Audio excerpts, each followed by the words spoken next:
Buddha's Way of Virtue. By W. D. C. Wagiswara, K. J. Saunders. Introduction. I. The Dhammapada was accepted at the Council of Asoka in 240 BC as a collection of the sayings of Gautama, yet it was not put into writing until some generations had passed, and probably contains accretions of later date. However that may be, there is no doubt that it breathes the very spirit of the teacher, and it has always been used in Buddhist lands as a handbook of devotion or meditation, in whose solemn precepts men hear the voice of Sakyamuni summoning them to the life of contemplation, of strenuous mind culture. The world, it tells them, is without permanence or purpose, other than that of expiation. The body is a nest of disease, and the seat of desire. The mind itself is subject to decay, and capricious, easily led away after false pursuits. Yet here, in the mind of man, lies his hope of salvation. He may make it a strong tower of defense. Though the world is out of gear, yet, like the Stoic, he may build within himself a kingdom and be at peace. And so the call to play the man rings out with sturdy confidence. All men may attain, if they will, to happiness and serenity, for, with a modern Stoic, the Buddhist proclaims, "I am the master of my fate. I am the captain of my soul." Gautama then was no thoroughgoing pessimist. That such a nature was pessimistic at all is due to the age in which he lived. It was the subconscious mind of his nation, and not his own brave spirit, that shut him in to the belief in a ceaseless flux of becoming, a weary round of pain and retribution. For, by the 6th century BC, India had passed from the sunny paganism of the Rig Veda into a more thoughtful and more gloomy phase of her religious development. There were not wanting heroic spirits who offered a way of escape, urging men to plunge into asceticism or to court the mystic trance. These were the religious leaders of the day, at whose feet Gautama sat. Others, the great majority, were not ready for such heroic measures. They tried to square the gods, and to live unmolested, or to forget all in the pleasures of sense or the more subtle joys of the intellect. To Gautama, all alike seemed to follow wandering fires. How degrading this thraldom to immoral and capricious gods! How empty and unsatisfying this mysticism when shorn of all ethical content! Which is more to be pitied, the grasping priest or the foolish worshipper? Which more deluded, the worldling or the devotee? To all alike the Dhammapada has a message of warning and encouragement. To the worldling it holds out the promise of a truer wealth and fame, 75, 303, and a more blessed family life, 204-7, 302. To the warrior it offers a higher chivalry, 270, and a more heroic contest, 103, 104. To the philosopher a deeper wisdom than much speaking, 28, 100, 258. To the mystic a purer and more lasting bliss, 197-200. To the devotee a more fruitful sacrifice, 106-7, and to the Brahmin a more ennobling service, section 26, and a more compelling authority, 73, 74. It is, in fact, possible largely to reconstruct the religious life of Gautama's day from the stanzas of the Dhammapada. For all classes the Buddha has the same message: the great reality is character. All else are shadows not worth pursuing, for none of them strengthens moral fiber, and all alike are tainted with desire. Like Socrates, he saw in himself a physician of the soul, and at times he resorted to surgery to stab the spirit broad awake, to call men from superstition on the one hand and materialism on the other. With Epictetus he would have said, "A philosopher's school, my friends, is a surgery, on leaving which you look to have felt, not pleasure but pain." Men needed above all things a moral tonic. There lies the secret at once of his stoicism and his agnosticism, luxury here, a barren mysticism there. These were sapping men's strength, and all the energy they could command was needed in the fight for character. They must strive and agonize to cut out desire, to push their way against the stream, to cross life's stormy ocean and reach the haven of peace. And they must do it alone, not trusting to priest, or sacrifice, or the help of heaven. For this insistence upon morality to the exclusion of religion, Gautama is often labeled atheist. Nothing could be more unfair, agnostic he may have been or seemed to be.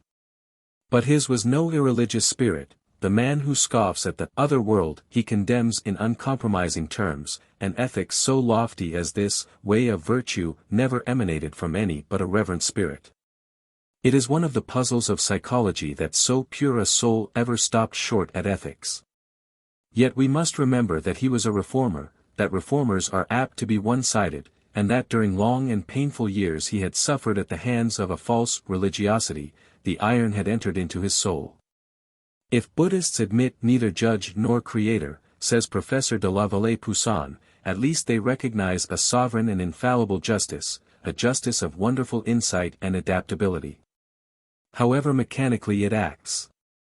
In my opinion it is a calumny to accuse Buddhists of atheism. They have, at any rate, taken full cognizance of one of the aspects of the divine.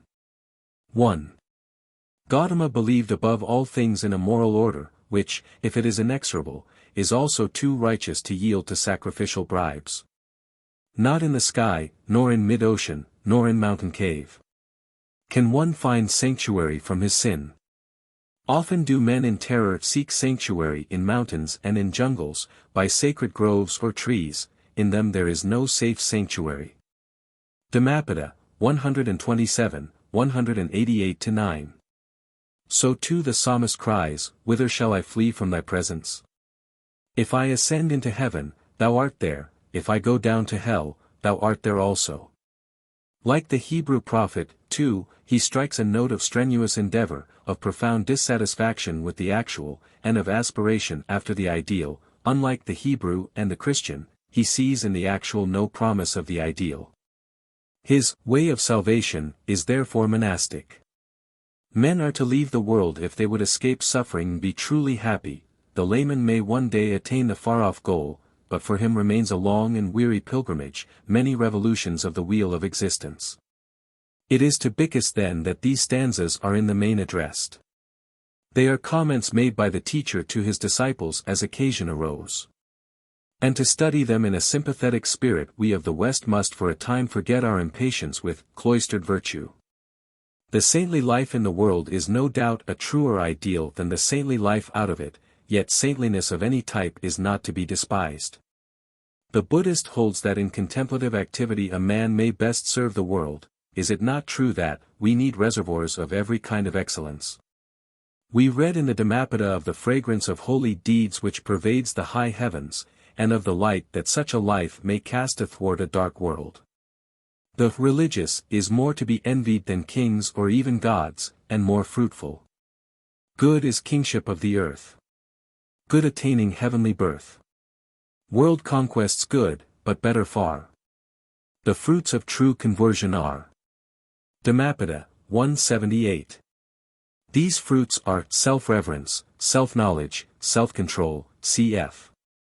261. Self-culture is in the end the truest benevolence, says the Buddhist, and the deepest wisdom.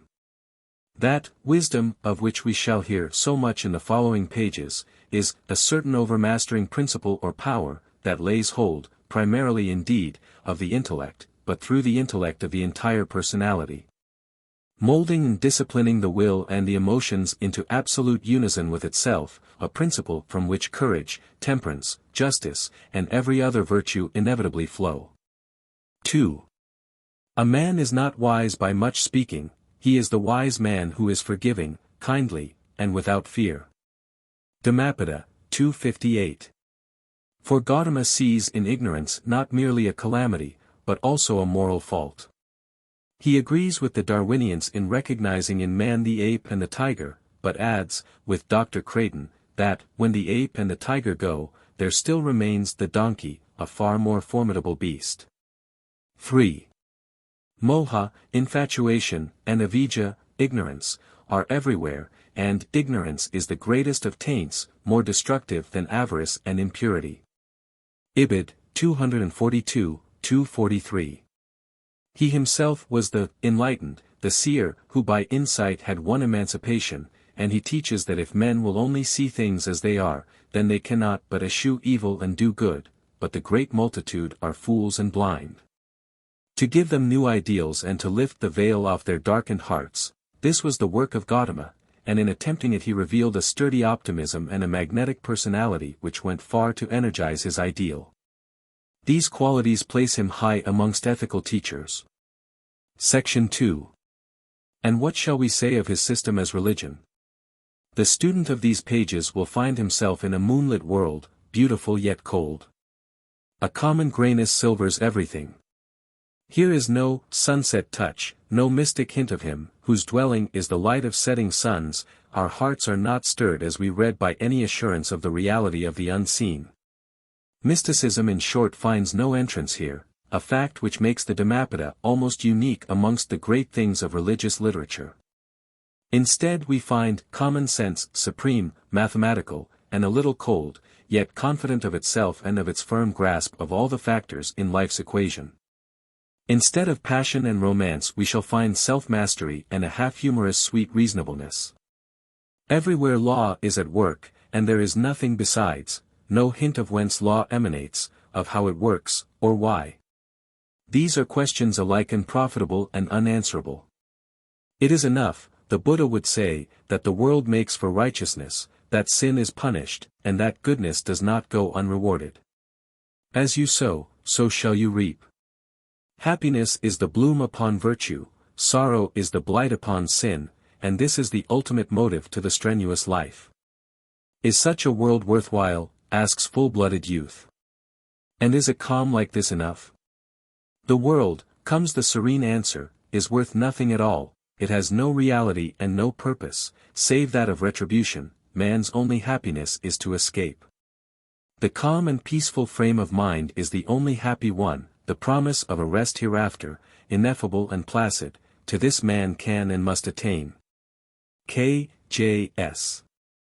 Trinity College, Kandy. Eastertide, 1912. How do you find this book? Any thoughts about the book or the author? Any suggestion for improvement? Please take a moment to share your thoughts in a comment. If you like it, share it with your friends who might enjoy it as well. Subscribe to keep in touch. Visit CompleteAudiobooks.com for more quality content. Note: an accurate and sympathetic knowledge of Buddhism and of the spirit of the Buddha is best got from such a book as the Dhammapada, which contains the concentrated essence of the religion. In view of widespread misinterpretation, a literal and accessible translation of this book, therefore, needs no apology.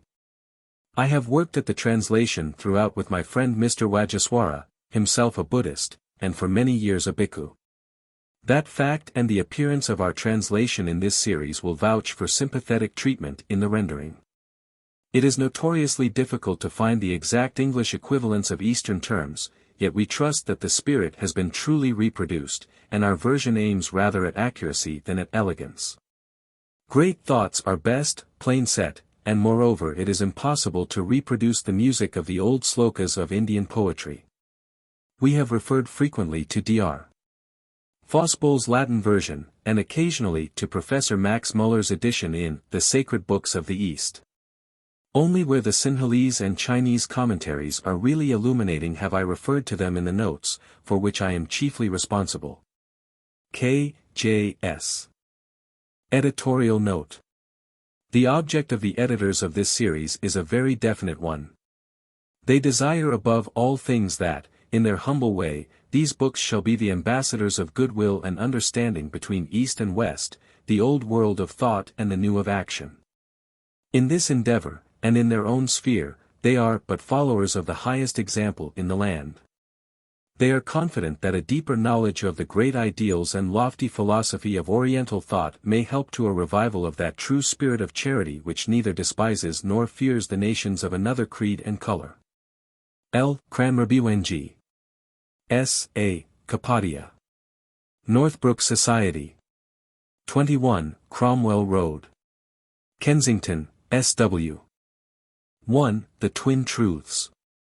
For the proper understanding of Buddhism these opening stanzas are all important. One of the Buddha's key thoughts was what modern psychologists call the law of apperception: the value of things depends upon our attitude to them. Part of Gautama's work of reform was a transvaluation of values, a shifting of emphasis. And, like the Stoics, he taught the indifference of the things of sense. Men are disturbed, said Epictetus, not by things, but by the view they take of things. 1. Mind it is which gives to things their quality, their foundation, and their being. Whoso speaks or acts with impure mind, him sorrow dogs, as the wheel follows the steps of the draft ox. 2. Mind it is which gives to things their quality, their foundation, and their being. Whoso speaks or acts with purified mind, him happiness accompanies as his faithful shadow. 3. He has abused me, beaten me, worsted me, robbed me. Those who dwell upon such thoughts never lose their hate. 4. He has abused me, beaten me, worsted me, robbed me. Those who dwell, not upon such thoughts are freed of hate. 5. Never does hatred cease by hating. By not hating does it cease, this is the ancient law. 6. If some there are who know not by such hatred we are perishing, and some there are who know it, then by their knowledge strife is ended. 7. As the wind throws down a shaky tree, so Mara, death, overwhelms him who is a seeker after vanity, uncontrolled, intemperate, slothful, and effeminate. 8. But whoso keeps his eyes from vanity, controlled and temperate, faithful and strenuous, Mara cannot overthrow, as the wind beating against a rocky crag. 9. Though an impure man don the pure yellow robe of the Bhikkhuu, himself unendued with temperance and truth, he is not worthy of the pure yellow robe. 10. He who has doffed his impurities, calm and clothed upon with temperance and truth, he wears the pure robe worthily. 11. Those who mistake the shadow for the substance, and the substance for the shadow, never attain the reality, following wandering fires, lit. Followers of a false pursuit. 12. But if a man knows the substance and the shadow as they are, he attains the reality, following the true trail. 13. As the rain pours into the ill-thatched house, so lust pours into the undisciplined mind. 14.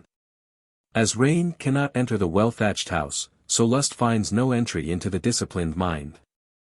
15. Here and hereafter the sinner mourns, yea mourns and is in torment, knowing the vileness of his deeds. 16.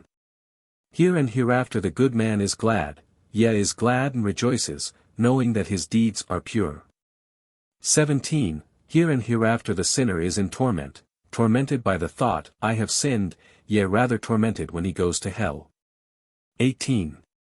Here and hereafter the good man rejoices as he thinks, I have done well, yea rather rejoices when he goes to a heaven. 19. If a man is a great preacher of the sacred text, but slothful and no doer of it, he is a hireling shepherd, who has no part in the flock. 20. If a man preaches but a little of the text and practices the teaching, putting away lust and hatred and infatuation, if he is truly wise and detached and seeks nothing here or hereafter, his lot is with the holy ones. 2. Zeal. Zeal or earnestness, appamato, plays an important part in Buddhist ethics. The way is steep, therefore let the wayfarer play the man. Zeal may be displayed either in strenuous mind culture or in deeds of piety. These are the equivalents of faith and works in the Buddhist system. 21. Zeal is the way to nirvana. Sloth is the day of death. The zealous die not, the slothful are as it were dead. 22. The wise who know the power of zeal delight in it, rejoicing in the lot of the noble. 23. These wise ones by meditation and reflection, by constant effort reach nirvana, highest freedom. 24. Great grows the glory of him who is zealous in meditation, whose actions are pure and deliberate, whose life is calm and righteous and full of vigor. 25. By strenuous effort, by self-control, by temperance, let the wise man make for himself an island which the flood cannot overwhelm. 26. Fools in their folly give themselves to sloth, the wise man guards his vigor as his greatest possession. 27. Give not yourselves over to sloth, and to dalliance with delights, he who meditates with earnestness attains great joy. 28. When the wise one puts off sloth for zeal, ascending the high tower of wisdom he gazes sorrowless upon the sorrowing crowd below.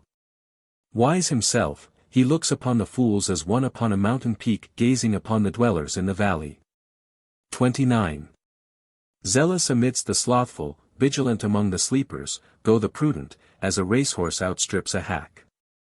30. By zeal did Sakra reach supremacy among the gods. Men praise zeal, but sloth is always blamed. 31. A bhikkhu who delights in zeal, looking askance at sloth, moves onwards like a fire, burning the greater and the lesser bonds. 32. A bhikkhu who delights in zeal, looking askance at sloth, cannot be brought low, but is near to nirvana. 4. 3. The mind. 33. This trembling, wavering mind, so difficult to guard and to control, this the wise man makes straight as the fletcher straightens his shaft. 34. As quivers the fish when thrown upon the ground, far from his home in the waters, so the mind quivers as it leaves the realm of death. 35. Good it is to tame the mind, so difficult to control, fickle, and capricious. Blessed is the tamed mind. 36. Let the wise man guard his mind, incomprehensible, subtle, and capricious though it is. Blessed is the guarded mind. 37. They will escape the fetters of death who control that far-wandering, solitary, incorporeal cave-dweller, the mind. 38. In him who is unstable and ignorant of the law and capricious in his faith, wisdom is not perfected. 39. There is no fear in him, the vigilant one whose mind is not befouled with lust, nor embittered with rage, who cares not for merit or demerit. 40. Let him who knows that his body is brittle as a potsherd, make his mind strong as a fortress. Let him smite Mara with the sword of wisdom, and let him guard his conquest without dalliance. 41. Soon will this body lie upon the ground, deserted, and bereft of sense, like a log cast aside. 42. Badly does an enemy treat his enemy, a foeman his foe, worse is the havoc wrought by a misdirected mind. 43. Not mother and father, not kith and kin can so benefit a man as a mind attentive to the rights. 4. Flowers. 44. Who shall conquer this world, and the realm of death with its attendant gods? Who shall sort the verses of the well-preached law, as a clever weaver of garlands sorts flowers? 45. My disciple shall conquer this world and death with its attendant gods, it is he who shall sort the verses of the well-preached law as a clever garland maker sorts flowers. 46. Let him escape the eye of Mara, regarding his body as froth, knowing it as a mirage, plucking out the flowery shafts of Mara. 47. He who is busy culling pleasures, as one plucks flowers, death seizes and hurries off, as a great flood bears away a sleeping village. 48. The destroyer treads him underfoot as he is culling worldly pleasures, still unsated with lusts of the flesh. 49. As a bee taking honey from flowers, without hurt to bloom or scent, so let the sage seek his food from house to house. 60. Be not concerned with other men's evil words or deeds or neglect of good, look rather to thine own sins and negligence, lit. Sins of commission and omission, things done and undone. 51. As some bright flower, fair to look at, but lacking fragrance, so are fair words which bear no fruit in action. 52. As some bright flower, fragrant as it is fair, so are fair words whose fruit is seen in action. 53. As if from a pile of flowers one were to weave many a garland, so let mortals string together much merit. 54. No scent of flower is borne against the wind, though it were sandal, or incense, or jasmine, but the fragrance of the holy is borne against the wind, the righteous pervade all space, with their fragrance. 55. More excellent than the scent of sandal and incense, of lily and jasmine, is the fragrance of good deeds. 56. A slight thing is this scent of incense and of sandalwood, but the scent of the holy pervades the highest heaven. 57. Death finds not the path of the righteous and strenuous, who are set free by their perfect wisdom. 58, 59. As on some roadside dung heap, a flower blooms fragrant and delightful, so amongst the refuse of blinded mortals shines forth in wisdom the follower of the true Buddha. 5. The Fool. 60. Long is the night to the watcher, long is the league to the weary traveler, long is the chain of existence to fools who ignore the true law. 61. If on a journey thou canst not find thy peer or one better than thyself, make the journey stoutly alone, there is no company with a fool. 62. I have sons and wealth, thinks the fool with anxious care. He is not even master of himself, much less of sons and wealth. 63. The fool who knows his folly is so far wise, but the fool who reckons himself wise is called a fool indeed. 64.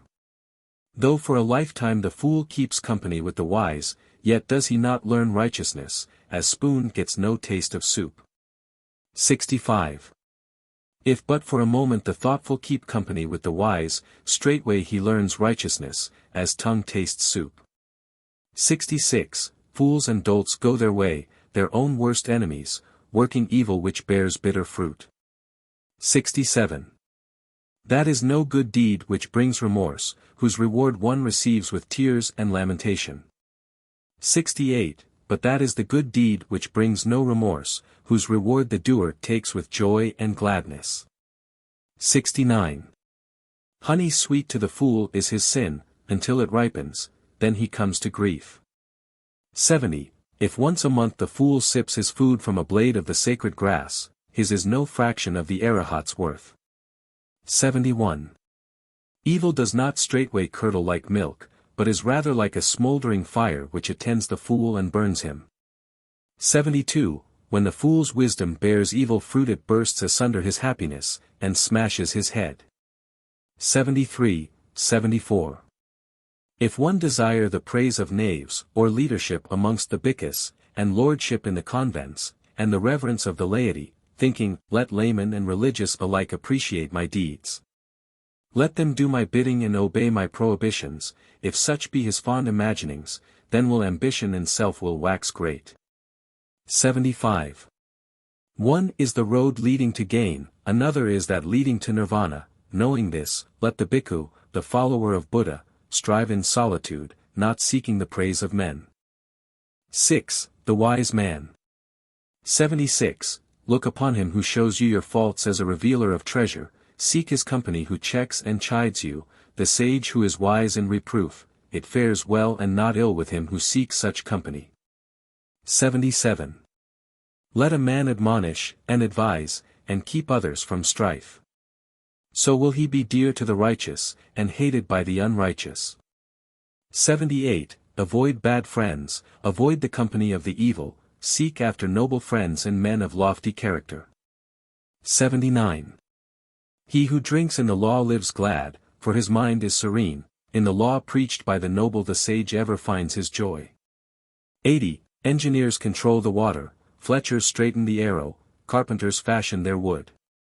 Sages control and fashion themselves. 81. As some massive rock stands unmoved by the storm wind, so the wise stand unmoved by praise or blame. 82. As a deep lake, clear and undefiled, so are sages calmed by hearing the law. 83. Freely go the righteous, the holy ones do not whine and pine for lusts, unmoved by success or failure, the wise show no change of mood. 84. Desire not a son for thyself nor for another, nor riches nor a kingdom. Desire not thy gain by another's loss, so art thou righteous, wise, and good.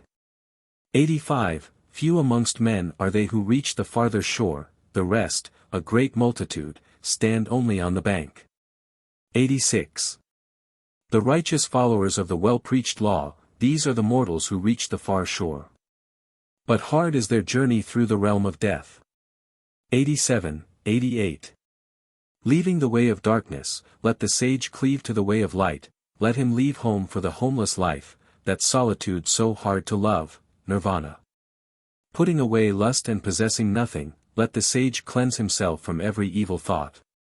89. They are serene in this world, whose mind is perfected in that clear thought which leads to arahatship, whose delight is in renunciation, free from taints, and lustrous. 7. The Arahat. 90. No remorse is found in him whose journey is accomplished, whose sorrow ended, whose freedom complete, whose chains are all shaken off. 91. The mindful press on, casting no look behind to their home life. As swans deserting a pool they leave their dear home. 92. Some there are who have no treasure here, temperate ones whose goal is the freedom which comes of realizing that life is empty and impermanent. Their steps are hard to track as the flight of birds through the sky. 93. He whose taints are purged away, who is indifferent to food, whose goal is the freedom which comes of realizing life's emptiness and transiency, is hard to track as the flight of birds in the sky. 94. Even the gods emulate him whose senses are quiet as horses well tamed by the charioteer, who has renounced self-will, and put away all taints. 95. No more will he be born whose patience is as the earth's, who is firm as a pillar and pious, pure as some unruffled lake. 96. Calm is the thought, calm the words and deeds of such a one, who has by wisdom attained true freedom in self-control. 97. Excellent is the man who is not credulous, who knows nirvana, who has cut all bonds, destroyed the germs of rebirth, cast off lust. 98. In the village or the jungle, on sea or land, wherever lives the Arahat, there is the place of delight. 99. Pleasant are the glades where the herd come not to disport themselves, there shall the holy take their pleasure, who seek not after lust. 8. The thousands. 100. Better than 1,000 empty words is one pregnant word, which brings the hearer peace. 101. Better than 1,000 idle songs is a single song, which brings the hearer peace. 102. Better it is to chant one verse of the law, that brings the hearer peace, than to chant 100 empty songs. 103. If one were to conquer 1,000 in the battle, he who conquers self is the greatest warrior. 104. 105. Self-conquest is better than other victories, neither God nor demigod, neither Mara or Brahma, can undo the victory of such a one, who is self-controlled and always calm. 106. If month by month throughout 100 years one were to offer sacrifices costing thousands, and if for a moment another were to reverence the self-controlled, this is the better worship. 107. If one for 100 years tended the sacred fire in the glade, and another for a moment reverenced the self-controlled, this is the better worship. 108. Whatsoever sacrifice or offering a man makes for a full year in hope of benefits, all is not worth a quarter of that better offering, reverence to the upright. 109. In him who is trained in constant courtesy and reverence to the old, for qualities increase, length of days, beauty, gladness, and strength. 110. Better than 100 years of impure and intemperate existence is a single day of moral, contemplative life. 111. Better is one day of wise and contemplative life than 1,000 years of folly and intemperance. 112. Better one day of earnest energy than 100 years of sloth and lassitude. 113. Better one day of insight into the fleeting nature of the things of sense, than 100 years of blindness to this transiency. 114. Better one day of insight into the deathless state, nirvana, than 100 years of blindness to this immortality. 115. Better one day of insight into the supreme law, than 100 years of blindness to that law. 9. Vice. 116. Cling to what is right, so will you keep the mind from wrong. Whoso is slack in well-doing comes to rejoice in evil. 117. If one offends, let him not repeat his offense, let him not set his heart upon it. Sad is the piling up of sin. 118. If one does well, let him repeat his well-doing, let him set his heart upon it. Glad is the storing up of good.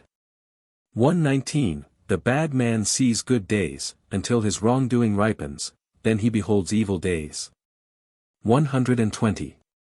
Even a good man may see evil days till his well-doing comes to fruition, then he beholds good days. 121. think not lightly of evil, it will not come nigh me. Drop by drop the pitcher is filled, slowly yet surely the fool is saturated with evil. 122, think not lightly of good, it will not come nigh me. Drop by drop the pitcher is filled, slowly yet surely the good are filled with merit.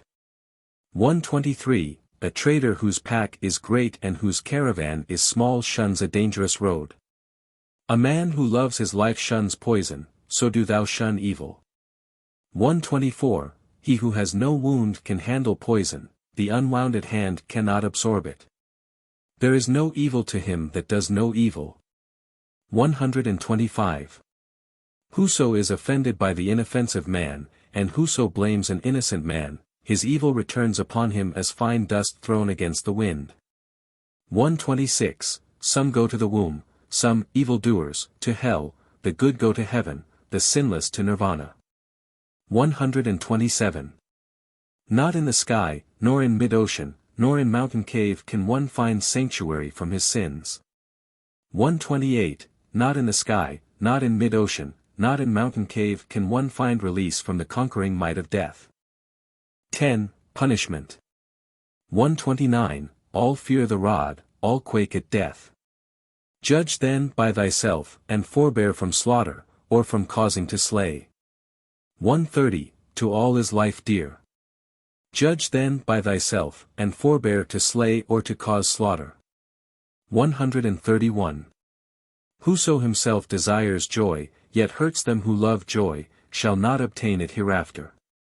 132, whoso himself desires joy and hurts not them who love it, shall hereafter attain to joy. 133, speak not harshly to any one, else will men turn upon you. Sad are the words of strife, retribution will follow them. 134, be silent as a broken gong, so wilt thou reach peace, for strife is not found in thee. 135.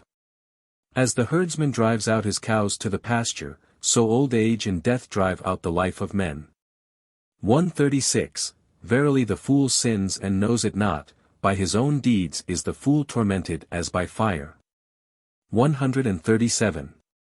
He who strikes those who strike not and are innocent will come speedily to one of these 10 states. 138, to cruel torment, loss, accident, severe illness, and madness he will come. 139. To visitation from the king, grievous slander, loss of kith and kin, and perishing of his wealth he will come. 140, ravaging fire will destroy his houses, and after death the poor wretch will go to hell. 141. Not nakedness, nor matted hair, not dirt, nor fastings, not sleeping in sanctuaries, nor ashes, nor ascetic posture, none of these things purifies a man who is not free from doubt. 142. If even a fop fosters the serene mind, calm and controlled, pious and pure, and does no hurt to any living thing, he is the Brahmin, he is the Samama, he is the Bhikkhuu. 143. Is there in all the world a man so modest that he provokes no blame, as a noble steed never deserves the whip? As a noble steed stung by the whip, be ye spirited and swift. 144. By faith, by righteousness, by manliness, by meditation, by just judgment, by theory and practice, by mindfulness, leave aside sorrow, no slight burden. 145. Engineers control the water, fletchers fashion their shafts, carpenters shape the wood, it is themselves that the pious fashion and control. 11. Old age. 146. Where is the joy, what the pleasure, whilst all is in flames? Benighted, would ye not seek a torch? 147. Look at this painted image, wounded and swollen, sickly and full of lust, in which there is no permanence.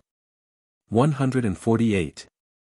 This wasted form is a nest of disease and very frail, it is full of putrid matter and perishes. Death is the end of life. 149. What delight is there for him who sees these grey bones scattered like gourds in autumn? 150. Here is a citadel of bones plastered with flesh and blood, and manned by old age and death, self-will and enmity. 151. as even the king's bright chariot grows old, so the body of man also comes to old age. But the law of the holy never ages, the holy teach it to the holy. 152, the simpleton ages like the ox, his weight increases, but not his wisdom. 153, many births have I traversed seeking the builder, in vain. Weary is the round of births. 154. Now art thou seen, O builder. Never more shalt thou build the house. All thy beams are broken, cast down is thy cornerstone. My mind is set upon nirvana, it has attained the extinction of desire. 155. They who have not lived purely nor stored up riches in their youth, these ruefully ponder, as old herons by a lake without fish. 156. They who have not lived purely nor stored up riches in their youth, are as arrows that are shot in vain, they mourn for the past. 13. The world.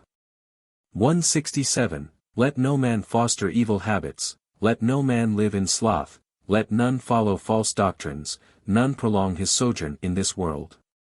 168. Up. Idle not, but follow after good. The good man lives happy in this world and the next. 169. Follow after virtue, not after vice. The virtuous live happy in this world and the next. 170. The king of death sees not him who regards the world as a bubble, a mirage. 171. Come then, think of the world as a painted chariot of the king, a morass where fools are sinking, where the wise take no pleasure. 172. He who in former days was slothful, and has put off sloth, lights up the world as the moon freed of the clouds. 173. He who covers his idle deeds with goodness lights up the world as the moon freed of clouds. 174. Blinded are the men of this world, few there are who have eyes to see, few are the birds which escape the fowler's net. Few are they who go to heaven. 175. Through the sky fly the swans, rishis too pass through the air. The wise leave the world altogether, deserting Mara and his hosts. 176. There is no wrong he would not do who breaks one precept, speaking lies and mocking at the life to come. 177. Misers go not to the realm of gods, therefore he is a fool who does not delight in liberality. The wise delighting in liberality come thereby with gladness to the other world. 178. Good is kingship of the earth, good is birth in heaven, good is universal empire, better still is the fruit of conversion. 14. The Buddha. 179. Into his victory which is never reversed there enters no element of weakness. Through what fault can you lead captive the faultless one, the Buddha whose sphere is nirvana? 180. By what fault will you lead captive the faultless Buddha, whose sphere is nirvana? In him are no clinging meshes of desire to lead him captive. 181. The gods themselves emulate the truly wise and mindful, who are busy in meditation and prudent, delighting in the peace of nirvana. 182. Arduous is human birth, arduous is mortal life, arduous is hearing of the law, arduous the uprising of Buddhas. 183. Eschew all evil, cherish good, cleanse your inmost thoughts, this is the teaching of Buddhas. 184. Patience and fortitude is the supreme asceticism, nirvana is above all, say the Buddhas. He is no recluse who harms others, nor is he who causes grief an ascetic, samma. 185. Hurt none by word or deed, be consistent in well-doing, be moderate in food, dwell in solitude, and give yourselves to meditation, this is the advice of Buddhas. 186. Not by a shower of gold is satisfaction of the senses found, little pleasure, lasting pain, so thinks the sage. 187. The follower of the true Buddha finds no delight even in divine pleasures, but his joy is in the destruction of desire, tanha. 188. Often do men in terror seek sanctuary in mountains or jungles, by sacred groves or trees. 189. In them is no safe sanctuary, in them is not the supreme sanctuary, in them is not that sanctuary whither a man may go and cast aside his cares. 190. But he who goes for sanctuary to the Buddha, the Dhamma, and the Sangha looks in his wisdom for the Four Noble Truths. 191. Sorrow, the arising of sorrow, the cessation of sorrow, and the Noble Eightfold Path which leads to their cessation. 192. Here truly is the sure sanctuary, here is the supreme sanctuary, here is the sanctuary where a man may go and cast aside his care. 193. Hard to find is the Exalted One, he is not born in every place, happy dwells the household into which he, the Wise One, is born. 194. A blessing is the arising of Buddhas, a blessing is the true preaching. Blessed is the unity of the Sangha, blessed is the devotion of those who dwell in unity. 195, 196. Immeasurable is the merit of him who does reverence to those to whom reverence is due, Buddha and his disciples, men who have left behind them the trammels of evil, and crossed beyond the stream of sorrow and wailing, calmed and free of all fear. 15. Bliss. 197, O joy! We live in bliss, amongst men of hate, hating none. Let us indeed dwell among them without hatred. 198, O joy! In bliss we dwell, healthy amidst the ailing. Let us indeed dwell amongst them in perfect health. 199.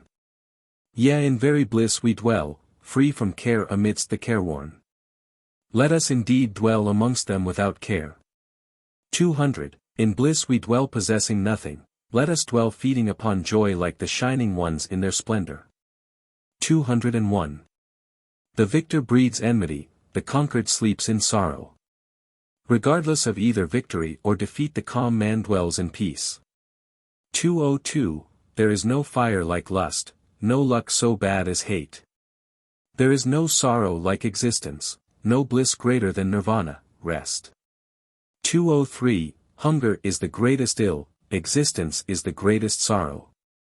Sure knowledge of this is nirvana, highest bliss. 204. Health is the greatest boon. Content is the greatest wealth, a loyal friend is the truest kinsman, nirvana is the supreme bliss. 205. Having tasted the joy of solitude and of serenity, a man is freed from sorrow and from sin, and tastes the nectar of piety. 206. Good is the vision of the noble, good is their company. He may be always happy who escapes the sight of fools. 207. He who consorts with fools knows lasting grief. Grievous is the company of fools, as that of enemies. Glad is the company of the wise, as that of kinsfolk. 208. Therefore do thou consort with the wise, the sage, the learned, the noble ones who shun not the yoke of duty, follow in the wake of such a one, the wise and prudent, as the moon follows the path of the stars. 16. Affection. 209. He who gives himself to vanity and not to the truly profitable, shunning the true pursuit, and grasping at pleasure, will come to envy him who has sought the true profit. 210. Let no man cleave to what is pleasant or unpleasant, parting with the pleasant is pain, and painful is the presence of the unpleasant. 211. Take a liking to nothing, loss of the prize is evil. There are no bonds for him who has neither likes nor dislikes. 212. From attachment comes grief, from attachment comes fear. He who is pure from attachment knows neither grief nor fear. 213. From affection come grief and fear. He who is without affection knows neither grief nor fear. 214. From pleasure come grief and fear. He who is freed from pleasure knows neither grief nor fear. 215. From lust come grief and fear. He who is freed from lust knows neither grief nor fear. 216. From desire come grief and fear. He who is free of desire knows neither grief nor fear. 217. The man of counsel and insight, of righteousness and truth, who minds his own affairs, him the crowd holds dear. 218. If a man's heart be set upon the ineffable, nirvana, his mind brought to perfection, and every thought freed from lust, he is called the strong swimmer who forges his way against the stream. 219. When, after long voyaging afar, one returns in safety home, kinsfolk and friends receive him gladly. 220. Even so his good deeds receive the good man, when he leaves this world for the next, as kinsfolk greet a dear traveler. 17. Anger. 221. Put away anger, eschew self-will, conquer every bond, no suffering touches him who does not cling to phenomenal existence, but calls nothing his own. 222. Whoso controls his rising anger as a running chariot, him I call the charioteer, the others only hold the reins. 223. By calmness let a man overcome wrath, let him overcome evil by good. The miser let him subdue by liberality, and the liar by truth. 224. Speak the truth, be not angry, give of thy poverty to the suppliant, by these three virtues a man attains to the company of the gods. 225. The innocent, the sages, those whose action is controlled, these go to the eternal state where they know not sorrow, nirvana. 226. All taints pass away from them who are ever vigilant and active day and night, with faces set towards nirvana. 227. This is an ancient law, O Achala, not the jaw of a day, men blame the silent and they blame the talker, even the man of few words they blame. No one in the world gets off unblamed. 228.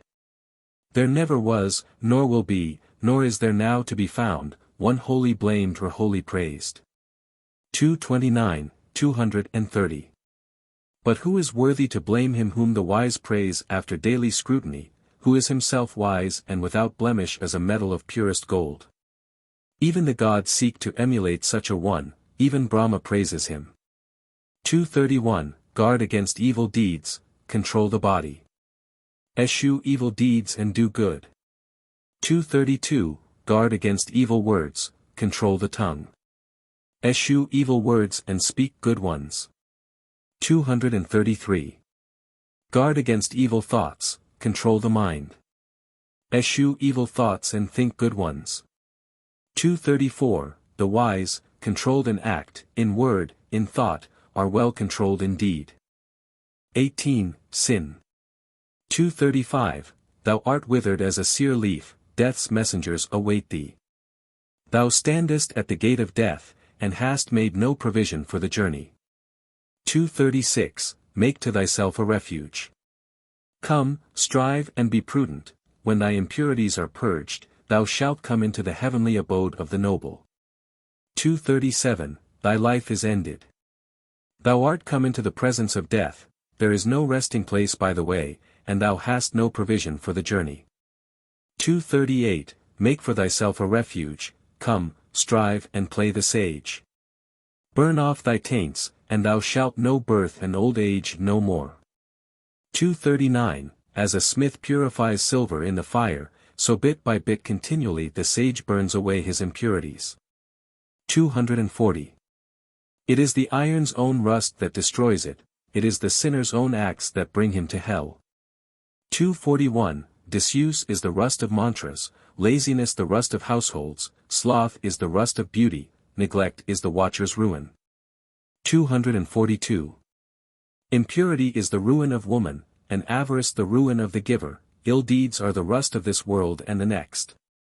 243. More corrosive than those is the rust of ignorance, the greatest of taints, put off this rust and be clean, O Bhikkhus. 244. Life is easy for the crafty and shameless, for the wanton, shrewd, and impure. 245. Hard it is for the modest, the lover of purity, the disinterested and simple and clean, the man of insight. 246, 247. The murderer, the liar, the thief, the adulterer, and the drunkard, these even in this world uproot themselves. 248. Know this, O man, evil is the undisciplined mind. See to it that greed and lawlessness bring not upon thee long suffering. 249. Men give according to faith or caprice. If a man fret because food and drink are given to another, he comes not day or night to serene meditation, i.e. samadhi. 250. He in whom this envious spirit is destroyed and wholly uprooted, he truly day and night attains serene meditation. 251. There is no fire like lust, no ravenous beast like hatred, no snare like folly, no flood like desire. 252. To see another's fault is easy, to see one's own is hard. Men winnow the faults of others like chaff, their own they hide as a crafty gambler hides a losing throw. 253. The taints of this man are ever growing. He is far from the purification of taints, arahatship, the censorious one who is ever blaming others. 254. There is no path through the sky, there is no religious apart from us. The world without delights in dalliance, the blessed ones are freed from this thrall. 255. There is no path through the sky, there is no religious apart from us. Nothing in the phenomenal world is lasting, but Buddhas endure immovable. 19. The righteous. 256, 257. Hasty judgment shows no man just. He is called just who discriminates between right and wrong, who judges others not hastily, but with righteous and calm judgment, a wise guardian of the law. 258. Neither is a man wise by much speaking, he is called wise who is forgiving, kindly, and fearless. 259. A man is not a pillar of the law for his much speaking, he who has heard only part of the law and keeps it indeed, he is a pillar of the law and does not slight it. 260. No man is made an elder by his grey locks. Mere old age is called empty old age. 261. He is called elder, in whom dwell truth and righteousness, harmlessness and self-control and self-mastery, who is without taint and wise. 262. Not by mere eloquence or comeliness is a man a gentleman, who is lustful, a miser, and a knave. 263. But he in whom these faults are uprooted and done away, the wise and pure is called a gentleman. 264. Not by his shaven crown is one made a religious, who is intemperate and dishonorable. How can he be a religious, who is full of lust and greed? 265. He who puts off entirely great sins and small faults, by such true religion is a man called religious. 266. Not merely by the mendicant life is a man known as a mendicant, he is not a mendicant because he follows the law of the flesh. 267. But because, being above good and evil, he leads a pure life and goes circumspectly. 268, 269. Not by silence, Mona, is a man a sage, Muni, if he be ignorant and foolish, he who holds as it were the balance, taking the good and rejecting the bad, he is the sage, he who is sage for both worlds, he is the true sage. 270. A man is no warrior who worries living things, by not worrying is a man called warrior. 271, 272. Not only by discipline and vows, not only by much learning, nor by meditation nor by solitude have I won to that peace which no worldling knows. Rest not content with these, O Bhikkhus, until you have reached the destruction of all taints. 20. The path. Happiness is for Gautama, as for Aristotle, the bloom upon virtue. The path which leads to the supreme bliss is the path of morality defined as the Noble Eightfold Path. If a man follow this, he is happy here and hereafter. It consists of right views, right aspirations, right speech, right action, right livelihood, right effort, right mindfulness, right contemplation. This is described by Gautama as a middle path between the extreme of sensuality on the one hand and asceticism on the other, or between superstitious credulity and skeptical materialism.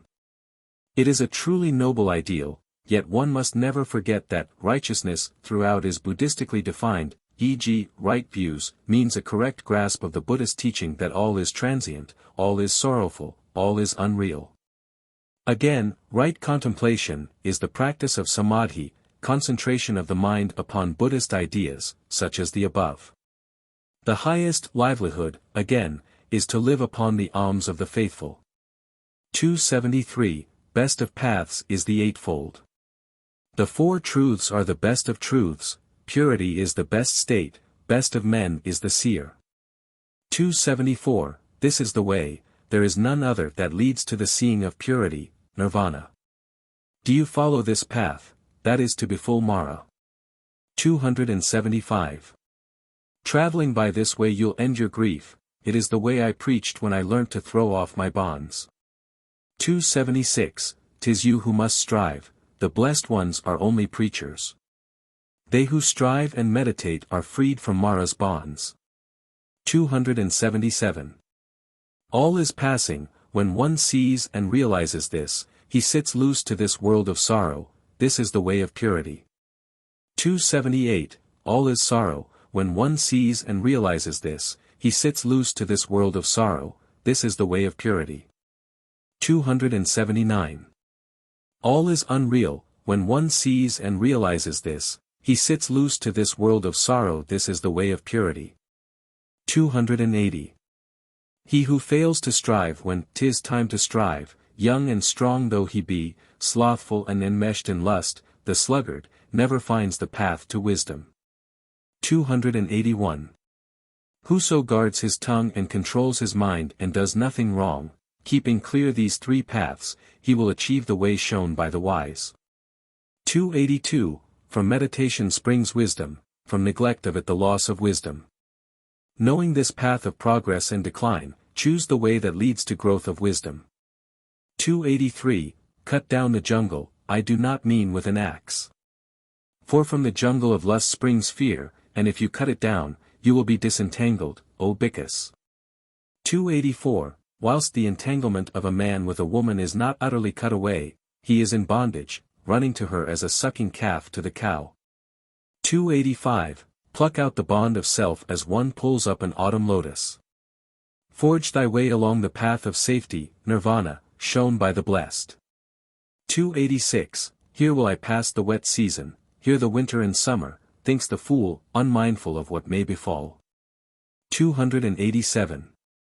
Then comes death and sweeps him away infatuated with children and cattle, and entangled with this world's goods, as a flood carries off a sleeping village. 288. There is no safety in sons, or in father, or in kinsfolk when death overshadows thee, amongst thine own kith and kin is no refuge. 289, Knowing this clearly, the wise and righteous man straightway clears the road that leads to nirvana. 21, Miscellany. 290, If at the cost of a little joy one sees great joy, he who is wise will look to the greater and leave the less.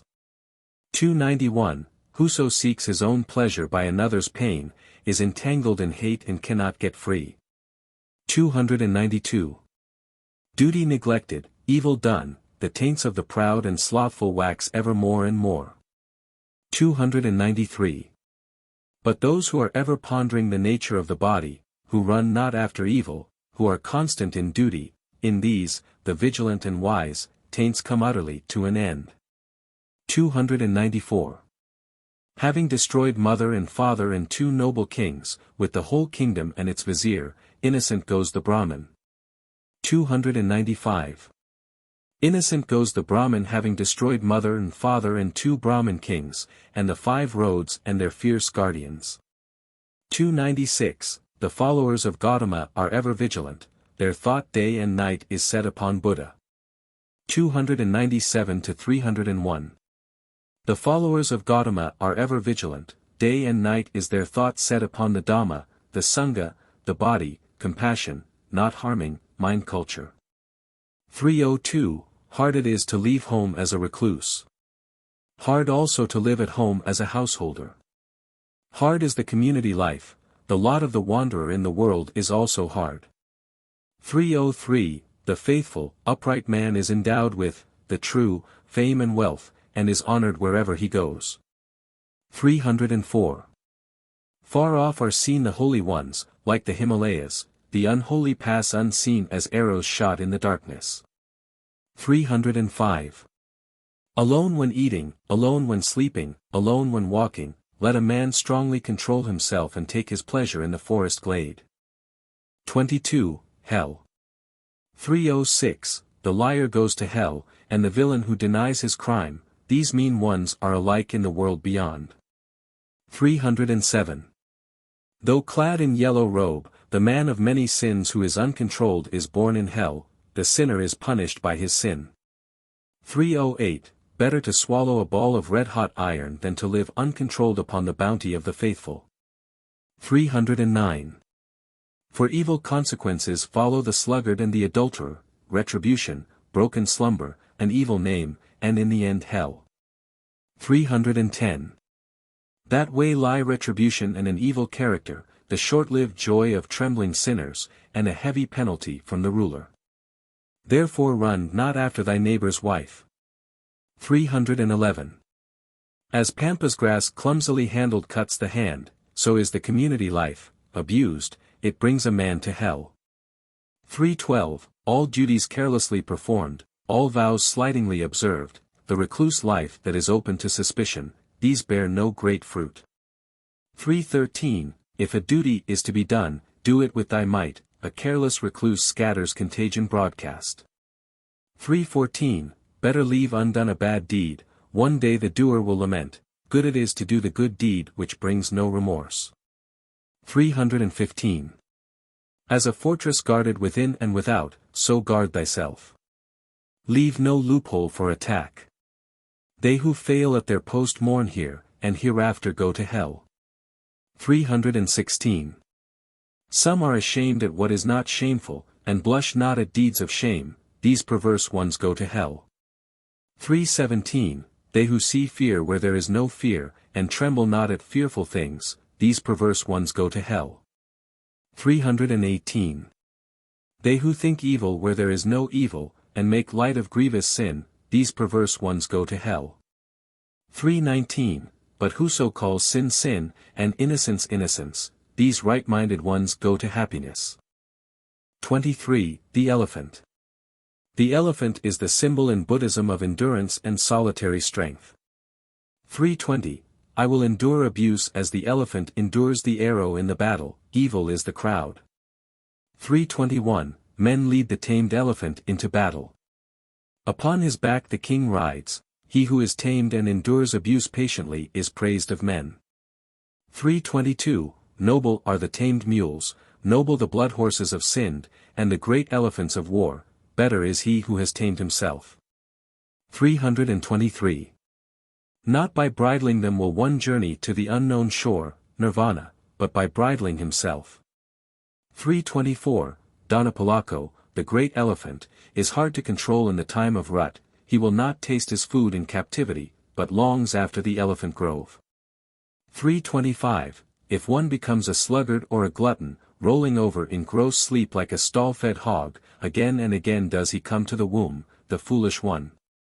326. This mind of mine would wander in days of old whither desire and lust and caprice led it, now will I control it as a mahout controls the elephant in rut. 327. Be ye zealous, guard your thoughts. As an elephant sunk in the mud extricate yourselves from the clutches of evil. 328. If you can find a dutiful friend to go with you, a righteous and prudent man not caring for hardships, go with him deliberately. 329. If you cannot find such a one, travel alone as a king leaving a conquered realm, or as the elephant in the jungle. 330. It is better to be alone. There is no companionship with a fool, travel alone and sin not, forgetting care as the elephant in the jungle. 331. Good are companions in time of need, contentment with thy lot is good. At the hour of death, merit is a good friend, and good is the leaving of all sorrow. 332. Good is reverence for mother and father, good, too, reverence for recluses and sages. 333. Good is lifelong righteousness. And rooted faith is good, good is the getting of wisdom, and good the avoiding of sin. 24. Desire. Tanha, desire, is defined as the hankering after pleasure, or existence, or success, or all three. Mahavaga 16. 20. It is the germ from which springs all human misery, birth, old age, and suffering. To be rid of tanha is to be free of pain, to pass into the beyond, the painless dream world of nirvana. 334, as the malua creeper, so spreads the desire of the sluggard. From birth to birth he leaps like a monkey seeking fruit. 335. Whoso is subdued by this sordid clinging desire, his sorrows wax more and more, like burana grass after rain. 336, but his sorrows drop off like water from the lotus leaf, who subdues this sordid, powerful desire. 337. I give you this good counsel, all ye who are gathered here, cut out desire as one digs up the grass to find the fragrant root. Let not Mara break you again and again as the river breaks the rushes. 338. A tree, though it be cut down, yet springs up again, if its roots are safe and firm, thus sorrow, if it be not uprooted, springs repeatedly to birth. 339. If man's desires flow unchecked, the waves of his lust and craving bear him off, misguided one. 340. Everywhere flow the streams, everywhere the creeper sprouts and takes hold. If thou sayest this creeper growing, be wise. Pluck it out by the roots. 341. Men hug delights, they foster some pet sin, hankering after which they suffer birth and old age. 342. Dogged by lust, men double like a hunted hare.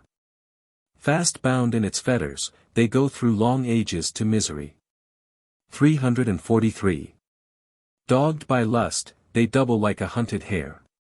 Throw off thy lust, O Bhikkhuu, if thou wouldst be free. 344. Whoso has left the tangle of home life for the solitude of the jungle, and goes back to it, regard him thus, lo, one who was freed, and ran back to his chains. 345. Iron and wood and hemp, these sages call not heavy bonds, but rather love of bejeweled women, and the care for children and wives. 346. This is a heavy bond indeed, light though it seem, it drags men down, and is not easily cut off. Yet some there are who cut even this asunder, and leave behind them pleasure and lust, with no backward glance. 347. Some again there are who fall into the meshes of their own lust as the spider falling into her own net, even this the wise cut through, leaving sorrow behind, with no backward glance. 348. Lay aside past, future, and present, escaping the world, wholly freed in mind, thou shalt not again return to birth and old age. 349. Desire waxes great in him who is oppressed by wandering thoughts, fired with lust and seeking after pleasure. So doth he make his fetters strong. 350. Whoso delights in calming his thoughts and looks askance at the things of sense, will thus come to an end, and cut the bonds of Mara. 351. This will be his last body, who has reached the goal, who is fearless, detached, and unblameable, who has pulled out the rivets of existence. 352.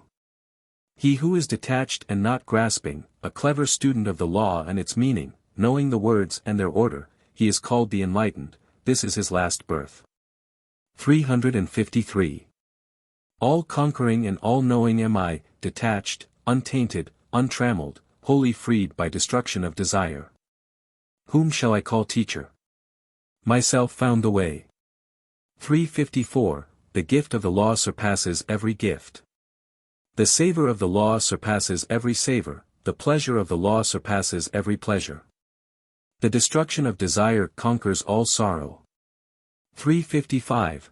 Wealth kills the fool if he look not to the beyond, for greed of wealth fools kill each other. 356. Weeds are the bane of fields, and lust the bane of the crowd. Therefore a gift given where there is no lust bears much fruit. 357-9. Weeds are the bane of fields, wrath, infatuation, and avarice are the bane of the crowd. A gift given where there is neither wrath, nor infatuation, nor avarice bears much fruit. 25. The Bhikkhii. 360. Good is restraint of eye and ear, of smell and taste. 361. Good is restraint of action and of speech, restraint of mind and of every sense is good. The bhikkhu restrained in all things casts aside every care. 362. Best amongst the temperate is he who is temperate in hand and foot and tongue, the man of inward joy and calm, him I call bhikkhu. 363. The bhikkhu who is temperate and moderate in speech, not puffed up, but a wise preacher and interpreter, sweet are his words. 364. He who abides in the law and takes his pleasure therein, revolving it in his mind and pondering it, he is a bhikkhu who falls not away from the law. 365. Let him neither make much of his own gain, nor envy that of others, the bhikkhu who envies others attains not the true meditation. 366. Even the gods praise that bhikkhu whose own gain is slight, yet who covets not the gain of other men, but lives pure and strenuous. 367. He who clings not to selfhood and to existence, but mourns at the vanity of this fleeting world, he is called bhikkhu. 368. The bhikkhu who lives kindly and trusts in Buddha's teaching he approaches nirvana, the calm and blissful end of rebirth. 369. Bail out the ship, O bhikkhu, then will it go lightly, cut the thongs of lust and hate, so wilt thou come to nirvana. 370. Cut the 5 bonds, leave other 5, and take in their place 5 more, he who has got beyond the 5 evil states is said to have crossed the flood. 371. Keep vigil, O bhikkhu, be not slothful, let not your mind dally with delights, suffer not the pangs of hell, and wail not as the flames devour you, O day of woe. 372. There is no meditation apart from wisdom. There is no wisdom apart from meditation. Those in whom wisdom and meditation meet are not far from nirvana. 373. Divine pleasure is his who enters into solitude, the bhikkhu who is calmed and sees the law with the seeing eye. 374. Whenever he ponders the beginning and the end of the elements of being, he finds joy and bliss, nectar it is to those who know. 375. This is the beginning in my teaching for a wise bhikkhu. Self-mastery, contentment, and control by the precepts, to cultivate those who are noble, righteous, and zealous friends. 376. To be hospitable and courteous, this is to be glad and to make an end of sorrow. 377. As jasmine sheds its withered blossoms so, O bhikkhus, do you put away lust and hatred. 378. He who is controlled in act, in speech, in thought, and altogether calmed, having purged away worldliness, that bhikkhu is called calm. 379. Come, rouse thyself. Examine thine own heart. The bhikkhu who is thus self-guarded and mindful will live in happiness. 380. Each man is his own helper, each his own host, therefore curb thyself as the merchant curbs a spirited horse. 381. The glad bhikkhu who puts his trust in Buddha's preaching goes to nirvana, calm and blissful end of rebirth. 382. Let the young bhikkhu apply himself to Buddha's preaching, so will he light up the world as the moon escaped from the clouds. 26. The Brahmin.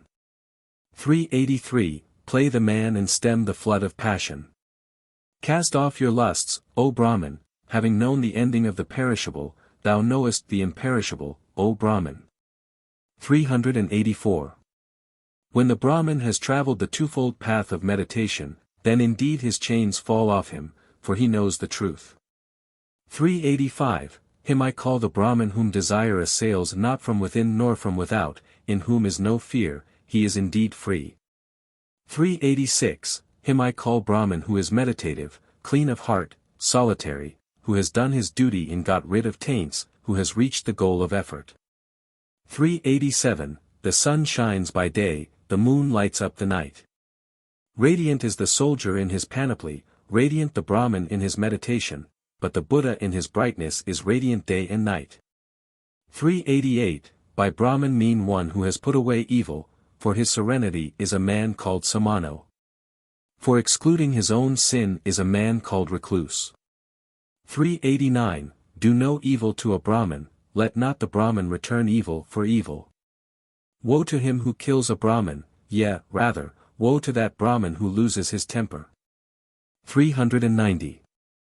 It is no slight benefit to a Brahmin when he learns to hold his impulses in check, from whatever motive evil temper is controlled, by that control grief is truly soothed. 391. By whomsoever no evil is done in deed, or word, or thought, him I call a Brahmin who is guarded in these three. 392. As the Brahmin honors the burnt sacrifice, so do thou honor him, from whomsoever is learnt the law of the true Buddha. 393. Not by matted locks, nor by lineage, nor by caste is one a Brahmin, he is the Brahmin in whom are truth and righteousness and purity. 394. What boots your tangled hair, O fool, what avails your garment of skins? You have adorned the outer parts, within you are full of uncleanness. 395. A man clothed in cast-off rags, lean, with knotted veins, meditating alone in the forest, him I call a Brahmin. 396.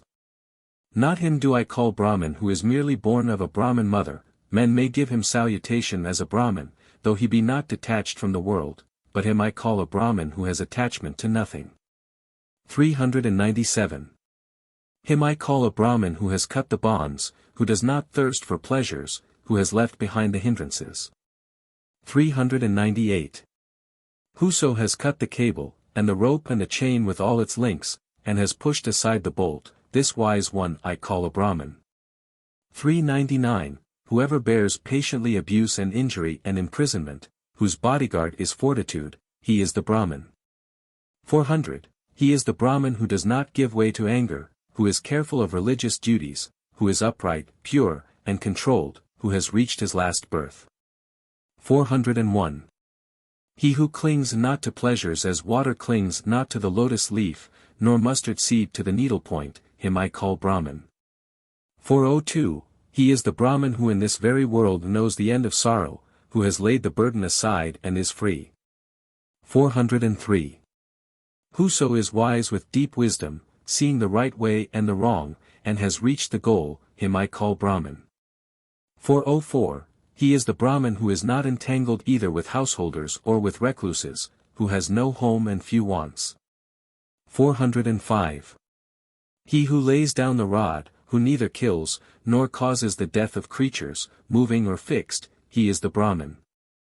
406. Not opposing those who oppose, calm amidst the fighters, not grasping amidst men who grasp, he is the Brahmin. 407. He is the Brahmin from whom anger, and hatred, and pride, and slander have dropped away, as the mustard seed from the needlepoint. 408. If one were to preach gentle, and instructive, and truthful words by which no man is offended, he is the Brahmin. 409. Whoso takes nothing small or great, good or bad, unless it be given him, he is the Brahmin. 410. In whom are found no longings, who is free and detached from this world and the next, he is the Brahmin. 411. Him I call a Brahmin in whom lust is not found, who has cast off doubt, who knows the path that leads to nirvana, the deathless state, and reaches it. 412. Who in this life has passed from the grip of either merit or demerit, free of sorrow, cleansed and purified, him I call Brahmin. 413. Who is clear as the moon, pure, and limpid, and serene, who has quenched his thirst for life. 414. Who has passed through this impassable quagmire of rebirth, and infatuation, has waded through it and got beyond it, who is meditative and supplies no fuel to the fires of lust and doubt, him I call a Brahmin. 415. Who in this life, deserting his lusts, goes from home into solitude, and has quenched lust, and with it the desire to be reborn. 416. Who in this life deserts craving, and goes from home into solitude, who has quenched craving, and with it the desire to be reborn, him I call Brahmin. 417. Who has left behind him human pleasures and passed beyond heavenly ones, and is freed from all entanglement of delight. 418. Who has left aside both gusto and disgust, who is cooled and has in him no spark of rebirth, victor in all worlds, and hero, him I call Brahmin. 419. He is the Brahmin who fully knows the perishing of living things and their uprising, who is detached and happy and wise. 420. He is the Brahmin whose way is not known to gods, nor heavenly minstrels, nor immortals. The Arahat pure of all taint, him I call the Brahmin. 421. Whoso has nothing left, of past or future or present states, who is poor and grasps at nothing, him I call Brahmin. 422. The leader supreme, the heroic, the great rishi, the victor without lust and purified, the Buddha, he is the Brahmin. 423. He is the Brahmin indeed who knows his former lives, and who knows heaven and hell, who has reached the end of births, the sage whose knowledge is perfect, and who is perfect with all perfection. The end of the Dhammapada. Notes 1, 2. These stanzas contain two ideas which are of the very warp and woof of Buddhism. A. The view depends upon the point of view. B. Thought is potent in influencing man's destiny. The Chinese commentary illustrates both these ideas. Two merchants listened to the Buddha's preaching, one was delighted, the other angry. Men hear what they are prepared to hear. Soon after one was killed, the other became king, so potent is thought. 8. Cf. Luke 6, 48. 9, 10. The Buddha often used a play upon words to arrest men's attention and help their memory. The Pali of these stanzas contains a pun of this kind, which cannot be imitated in English. Kasava means either the yellow robe of the mendicant, or impurity, stain, sin. 11, 12. The work of Gautama as a preacher lay largely in this directing of men's efforts. The great reality is character, this and this alone is man's business upon earth. All else are shadows not worth pursuing. Cf. John's words, little children, flee idols, i.e., shadows, 1 John v. 21. So St. Paul speaks of covetousness as idolatry, the pursuit of the great shadow, mammon, Kernel 3, 5. When the Buddhist puts on the yellow robe, he symbolizes his belief that virtue is the truest wealth, the gold of character is alone worth striving after. Cf. Dhammapada, 75 and note.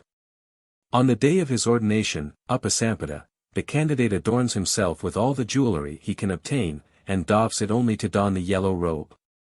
15-18, here and hereafter, i.e. in this birth and the next. Man may be reborn upon earth, or in one of the hells or in one of the heavens. A demon who does well may become a man or a god who lives unworthily may become a man or a demon. Tormented when he goes to hell. The Buddhist temples are full of frescoes of these torments. Men who have killed animals are being slowly devoured by them.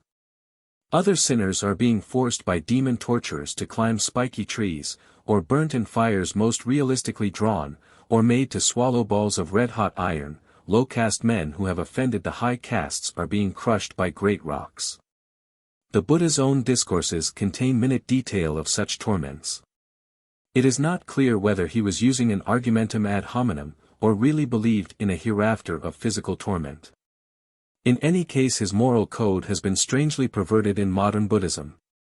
18. The reward for virtue is twofold, the approval of conscience and a good rebirth. 19. Cf. Matt, 23, 2, John x, 12. 20. The holy ones, Arahats, those who have attained. The sentence means, he is on his way to nirvana.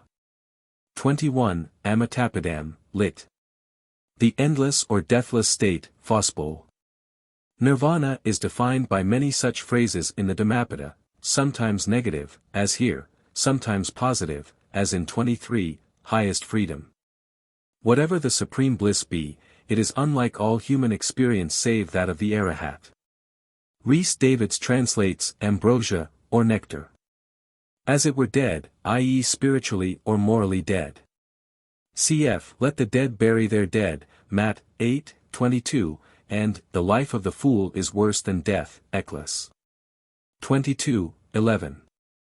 22. The lot of the noble. The word Aryo meant in Gautama's day nobleman, or Aryan. He defined the nobleman anew, making nobility consist not in birth, but in conduct. Then he developed the meaning till it stood for Arahats, the experts in his system, those who have attained. 23. Meditation, jnanam, that ecstatic contemplation in which the mind, wrapped from the sounds and sights of the ordinary world, concentrates itself upon some single object or idea. This leads to serenity in a unique bliss, anticipation of nirvana. Highest freedom. Nirvana is complete freedom from 1. The body and suffering, 2. Desire and other taints. 25. An island, i.e. nirvana. Self-control, temperance. Buddhism makes much of the cardinal virtues. 26. The Buddhist motto may be said to be, strive without ceasing. 27. The joy which is born of meditation plays a great part in Buddhist psychology and ethics. C.F. Rhys Davids' Early Buddhism, pages 62-5. 28. Contrast this somewhat Epicurean attitude with St. Paul's exhortation, rejoice with them that do rejoice, and weep with them that weep, Rom 12:15. The Buddhist position is in reality midway between the Epicurean and the Christian. It is stoical. The attitude to be assumed towards the crowd is either mettam, benevolence if, one's own salvation being certain, one can help them, or it is upeka, detachment. What can't be cured must be endured. Mudita, sympathy, and karuna, pity, are also duties, but it is no use wasting those upon the blinded and foolish crowd. Cf 61-64. 30. Sakra, i.e. Indra, a high god of Hinduism whom Buddhism has relegated to the rank of an archangel, ruling the Tavatimsa heaven. He is said to have been a young Brahmin who for his zeal in doing good was reborn as Sakra. His human name was Magga. He is regarded by Buddhists as a kind of recording angel. Childers. 31. Bhikkhuu. The religious of Buddhism is neither priest nor monk in the strict sense, for he offers no sacrifice, and he lives not alone, but either with one or two others, or with the community. The word bhikkhu means mendicant. The greater and the lesser bonds, all those trammels which bind him to the phenomenal world, all that affects his senses. 33. In his doctrine of the mind, Gautama was no pessimist. It is by nature fickle and difficult to control, yet nurture can make it stable and obedient. Cf especially 40, where Gautama's optimistic attitude to the mind is thrown into strong relief by his pessimistic attitude to the body. If the body be brittle and of slight value, yet the mind may be made strong and precious. His pessimistic attitude to the body is partly assumed with intent to wean men from it. And this view is borne out by the genial attitude he takes towards asceticism. Once a man has learnt to sit loose to the things of sense, he is free to enjoy them. Gautama laid himself open to the name of worldling, and the immediate cause of his death was his courteous acceptance of the rich meal prepared for him by Kunda the smith. 34. The simile is obscure. It is apparently only intended to make one point clear, the palpitating effort needed to escape Mara. 39. Merit. The desire for merit is almost universal in Buddhist lands. Yet Buddha teaches that man should act with his eye fixed not upon merit, but upon nirvana. But cf 53. By merit is meant the credit balance in the bank of character, procuring rebirth to a happy life on earth, or in a heaven. 46. The flowery shafts of Mara, the insidious advances of the king of death. Cf PS v. 9, they flatter with their tongue. 49. The mendicant is to take what is given him by the faithful, doing them no harm, and taking nothing but what they freely give. 51. Cf Matt. 23, 3, they say and do not. 54. Natural law is not universally valid in the spiritual world. 56. Certain rishis, having neglected cleanliness in their pursuit of holiness, were ashamed to come into the presence of the gods. Never fear, said the gods, our nostrils are filled with the fragrance of your good deeds, cf. Our phrase is, the odor of sanctity, the beauty of holiness. 61. According to Buddhism, neither will profit by such companionship. Cf. 64. 64. Cf. Eklis. 22. 7. He that teacheth a fool is as one that glueth a potsherd together. 70. I.e. extreme asceticism and religious observance are not worth a tithe of goodness. 73-4. Ambition and self-will are the besetting faults of the Brahmin. 75. Cf. Ye cannot serve God and mammon. 76. The wise will value a candid friend. 79. A better draught than the soma juice, which led to ecstasy. 89. That leads to arahatship. Sambodhi, arahatship, has 7 component parts, which may be taken to represent the Buddhist ideal of character: mindfulness, wisdom, energy, joyousness, serenity, concentrated meditation, and equanimity. Whose delight is in renunciation. Cf. Bhagavad Gita 12. Near to renunciation, very near, dwelleth eternal peace. 92-93. Whose goal is the freedom. A definition of nirvana. The commentator explains the simile as expressing the mysterious freedom of arahats in the spiritual sphere. Cf. The wind bloweth where it listeth, and thou hearest the sound of it, but canst not tell whence it cometh and whither it goeth, so is every one that is born of the Spirit. John 3:8. 94. Even the gods. The true Buddhist is above all gods. Charioteer. Cf. Plato's famous simile of the charioteer reason and the 2 horses of sensibility in spirit, one rebellious, the other docile. Cf. also, the spirit is willing, but the flesh is weak. 95. Whose patience is as the earth's does not shrink or protest whatever is laid upon it. 97. This is one of those curious enigmas or puzzles which occur in the Buddha's teaching. It can be translated in a sense opposed to that here given, viz. Best of men is the faithless, the ungrateful, the rebel, who has lost his chance of salvation, who has given up all hope.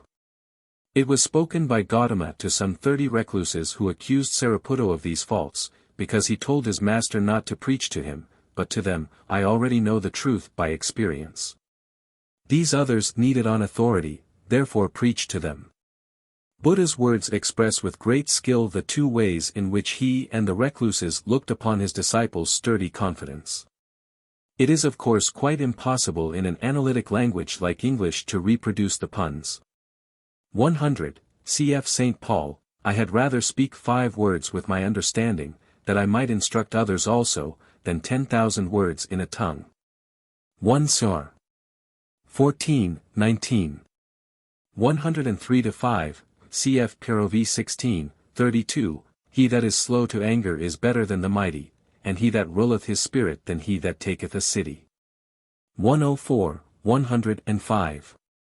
Buddhist ethics make much of the truth that external forces cannot harm the true man, man cannot be hurt except by himself. Cf. 124. 106, cf. 1 Sam 15:22, To obey is better than sacrifice. 109, cf. Manu 2, 121, and Asoka's Rock Edict 2, Father and mother must be hearkened to, this leads to length of days. Cf. also the 5th commandment of the Decalogue, Honor thy father and thy mother that thy days may be long in the land. 110, 111. Cf. the Psalmist, One day in thy courts is better than 1,000.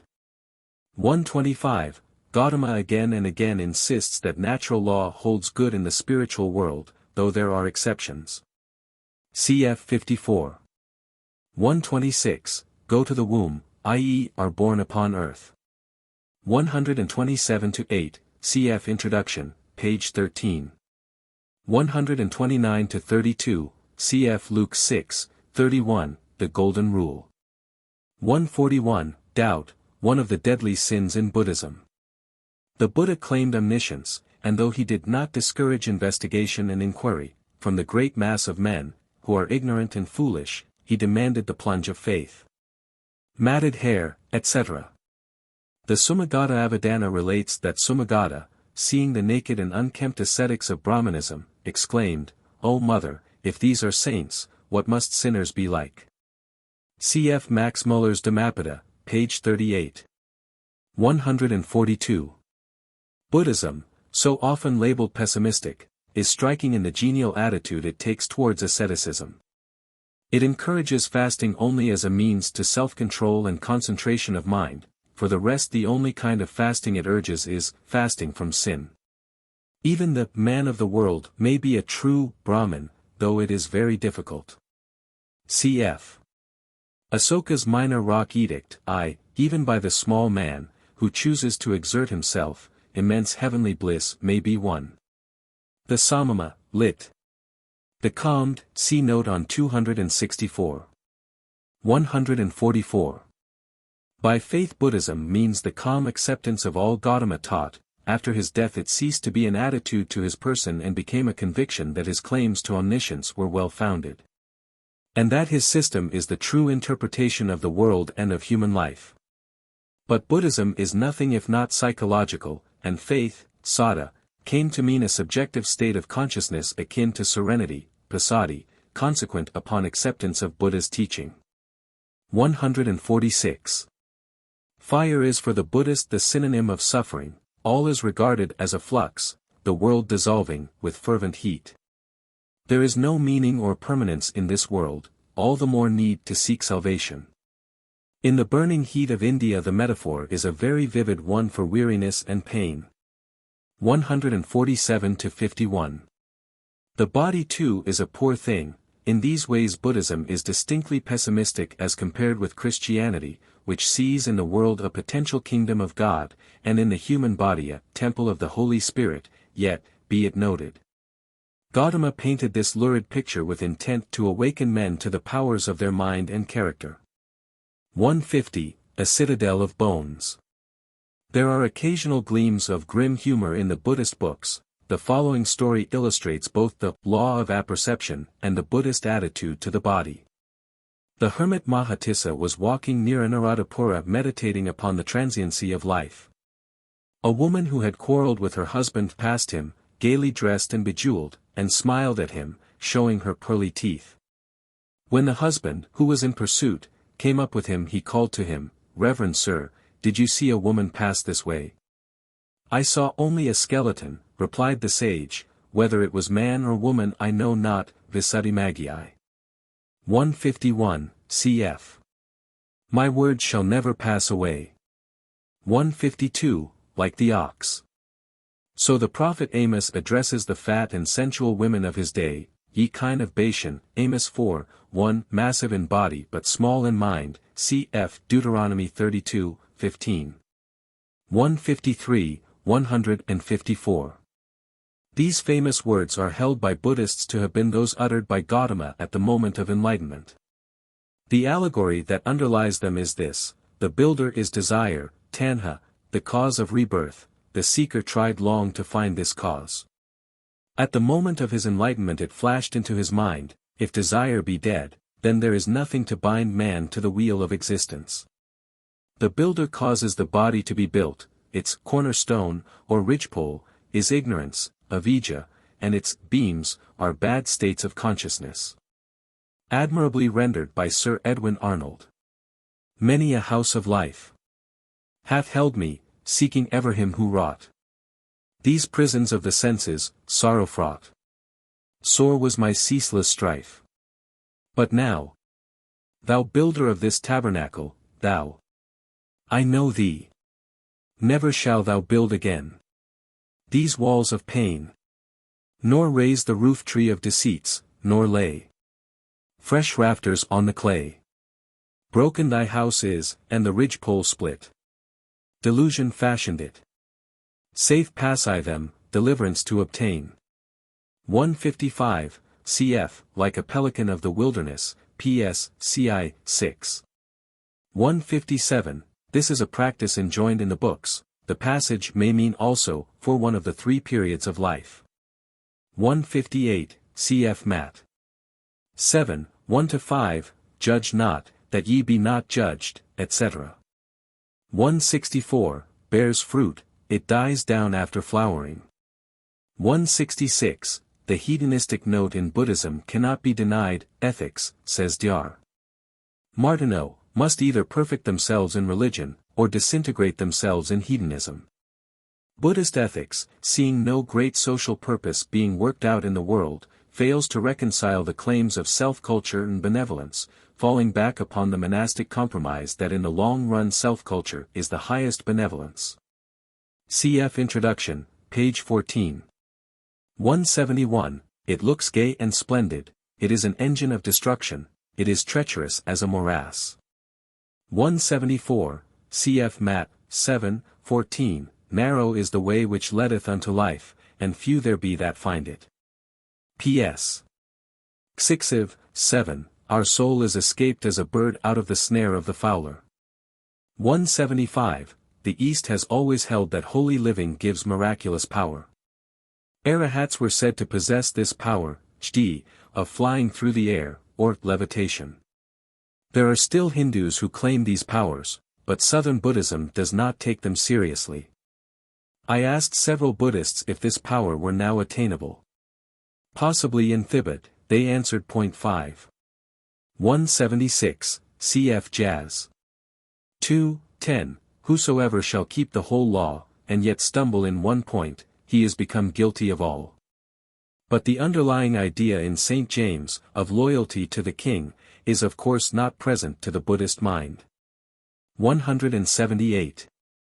Universal empire, the height of worldly ambition. Conversion, i.e. the first step towards nirvana, when the attention is fixed upon the supreme bliss. Sotapatti means entering the stream, up which the convert has to forge his way. After this ethical change he may have to undergo 7 more births before he attains the goal. 182, the Buddha, being free of all taints or germs of rebirth, has no crack in his armor through which he may be wounded, i.e. he has no cause of rebirth. 183, the ideal is not, as is often said, merely negative, it is also positive and inward. Cf. St. Paul's more emphatic words, abhor that which is evil, cleave to that which is good, Rom 12, 9. The Buddhas. According to the books there are many Buddhas, some in the dim past, others in the distant future. In Ceylon, Buddhists look wistfully for the coming Buddha, Maitreya or Matri, the loving one. In Japan they worship Amida Buddha, an ideal. 184. The word translated, fortitude, is, cantibulum, patient strength, that blending of great qualities, passive and active, Eastern and Western, which is as rare as it is beautiful. 194, CFPS. Xi 1, behold how good and pleasant it is for brethren to dwell together in unity. 197-200, this section may be regarded as the Buddhist analogue of the Beatitudes of Christ. It depicts the blessed life as a life of calm and peace. Either solitary or in the company of Buddha's true followers, a man may enjoy that bliss which is the bloom upon virtue in this life, and hereafter the rest of the ineffable. 207. Like Jesus, Gautama offers his followers a family life whose ties are more intimate and tender than those of blood.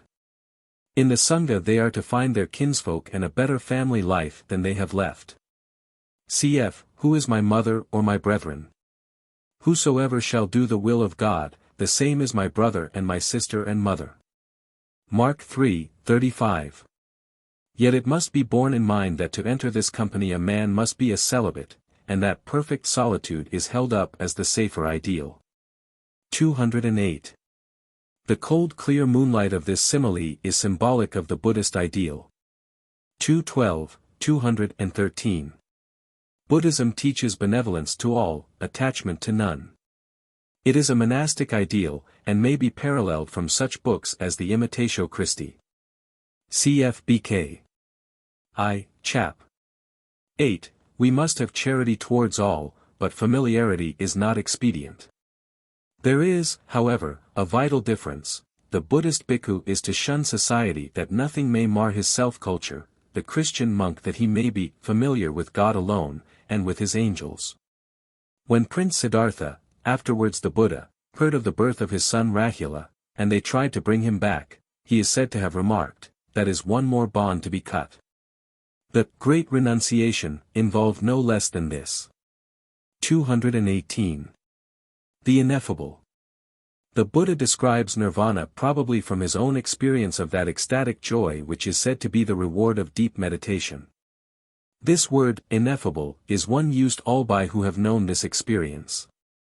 C.F. Myers St. Paul. Oh, could I tell, ye surely would believe it. Oh, could I only say what I have seen. How should I tell, or how can ye receive it? How till he bringeth you where I have been? And St. Paul's words of his own experience in 2 Cor 12, 2-4. Against the stream. The fight for character is won against long odds. Nature has at times to be pitchforked. Cf. Mrs. Rhys David's Buddhist Psychology, page 67. Man is not at the mercy of the stream of natural impulse. But swimming against it is hard work. Cf. 244, 245. 221, Phenomenal Existence, Palinama Rupa, Name and Form, i.e. things mental and material. 227. Achala, according to the commentator, one of Gautama's disciples, he is not mentioned elsewhere. If we read Achalam, the meaning is, an incomparable saying. 241, Disuse, mantras, i.e. if the words are not used they are forgotten. 251. Lust, hatred, folly. The three inveterate foes of the good life. Buddhism sees that man has in him ape, tiger, and ass. Cf. Introduction, page 15. 252, or, as the fowler hides his snare. 254, 255. We have followed the Sinhalese scholar, Mr. James Dowis, in this translation. He is supported by the commentary. Another possible rendering is, no one outside the Buddhist community can walk through the air, but only a samama, fossbull. But this taxes the construction too severely, and as Professor Max Muller says, Buddha did not encourage the display of miraculous power. 264, cf. Imitatio Christi, Bhikkhii. I, chap. 17, the habit and the shaven crown do little profit, but change of manners, and perfect mortification of passions make a true religious man. Samano, before Gautama's day, meant ascetic, being derived from the root sram, to work hard, to do penance. He gave a new derivation and a new significance to the word, sam, meaning calm. 264-9. These stanzas contain a play on the words. Gautama is giving new definitions of current terms. It is hardly possible to render these in English. Perhaps in 264-5 the use of the word religious as both noun and adjective is a fair analogy from Christian monasticism. The pun in 270 is only to be permitted as illustrating the spirit of the section. 268-9, so Asoka says of impiety and piety, the one course avails me for the present life, the other avails me also for the life to come. Pillar Edict, 3. And Thomas A. Kempis, quoting Phil. 3:8, he is truly prudent, that regards all earthly things as dung, that he may gain Christ. 270, meekness is the true heroism, blessed are the meek, for they shall inherit the earth, fight the good fight. As in medieval Europe, so in ancient India, all nobles, Aryans, were warriors. Gautama gives a new definition of the true knight. Cf. the history of the words chivalry, gentle, and generous, under Christian influences. 273. The Four Truths, suffering, its cause, its cure, the Eightfold Path of Escape. The seer, Kakama, the man who has the eye for truth, the man of insight. 274, the seeing of purity. The phrase may mean equally well the purification of vision. The man of insight is the pure man. To one who ventured to dispute Gautama's judgment he exclaimed, shall he whose mind is dominated by passion surpass the blessed one in wisdom? Cf. Christ's words, my judgment is just, because I seek not mine own will. 276, Blessed ones, Tathagata, those who have arrived, or reached nirvana. 277-9. All is passing, one of the leading tenets of Heraclitus and the Orphists, who belong to the same century as the Buddha, 6th century B.C. Their teaching, so far as it has survived, has many points of similarity with his. All is passing, all is sorrow, all is unreal. The words ring out again and again like the solemn tolling of some cloister bell, summoning men away from the pursuit of shadows, to that only worthy object, the path of purity, nirvana. 283. Vana means either lust or a forest. English cannot reproduce the play upon words. 284. Even married love is regarded by Buddhism as an entanglement of this kind. 286. Cf. The parable of the rich fool, N.St.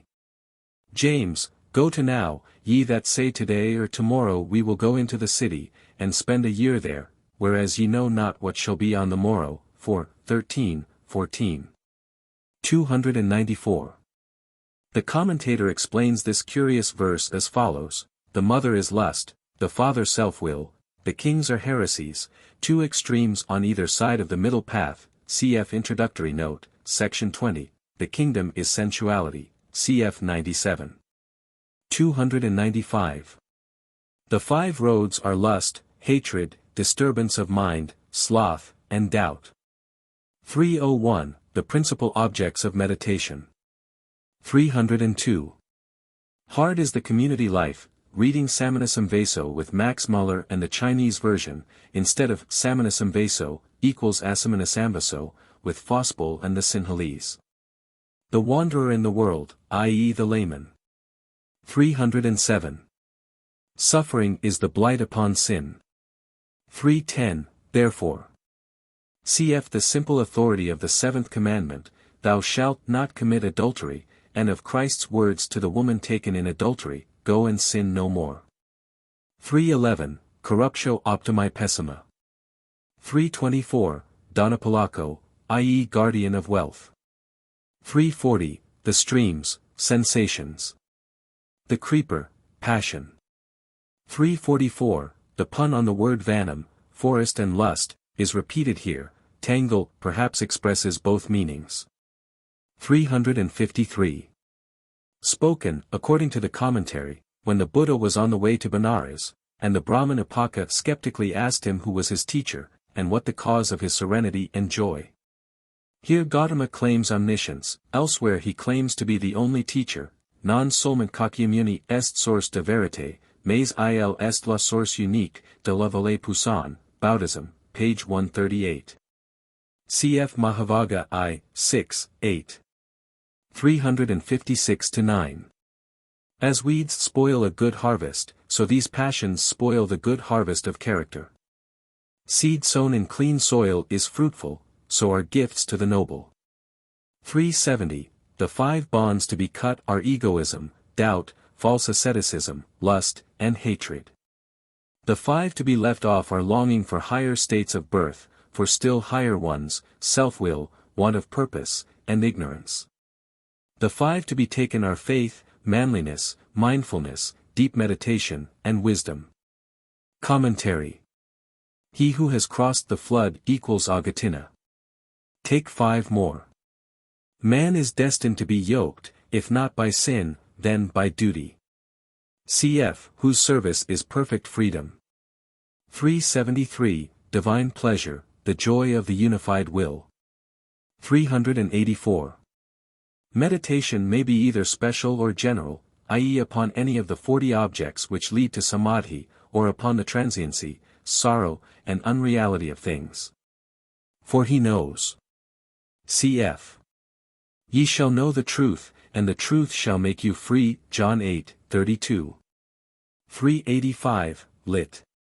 In whom is found neither near bank nor far, i.e. neither noticing external objects by attending to them, nor letting his desires go out to seek them.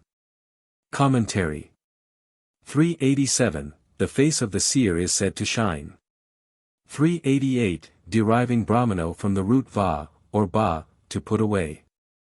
394, cf. Luke 11, 39, Matt, 23, 27.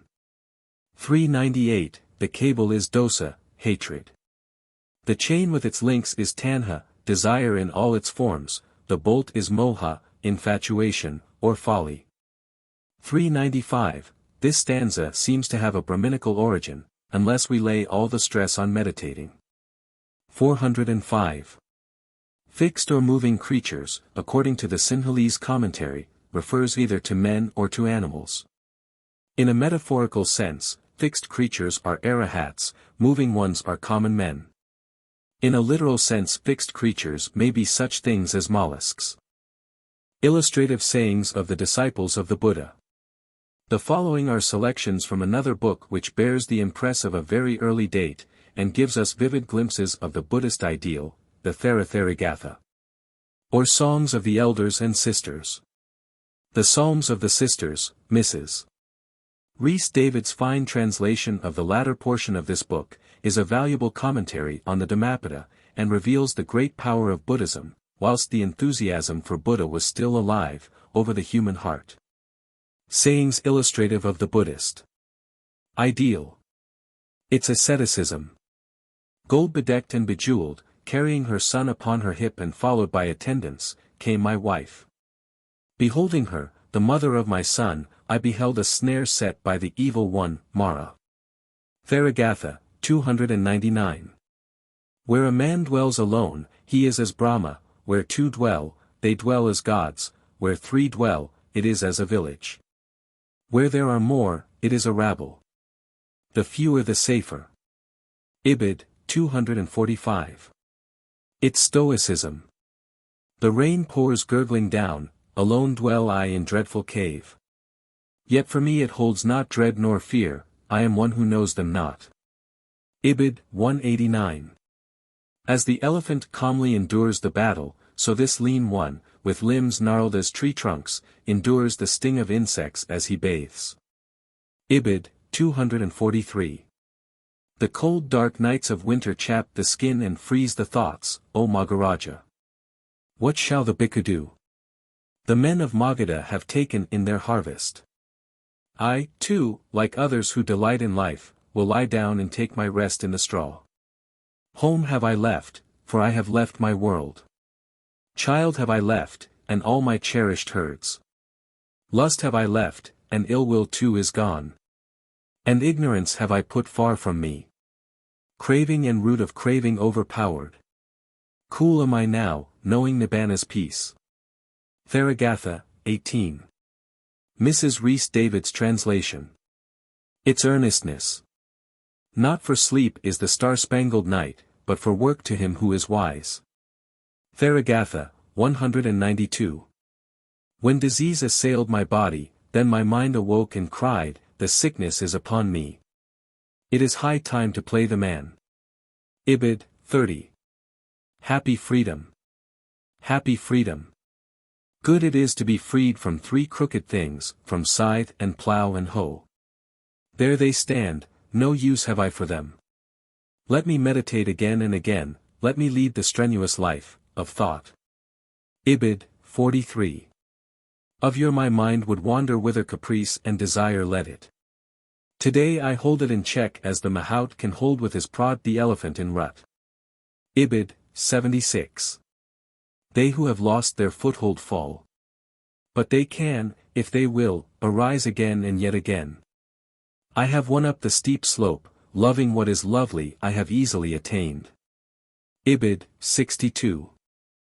Appendix, the Buddhist ideal. Arahatship or Nirvana. As depicted in the Dhammapada. The ambrosial or deathless path, Nirvana, is the prize which these stanzas hold out to the strenuous. This is at once the goal of effort and its cessation. A calm haven after strenuous voyaging.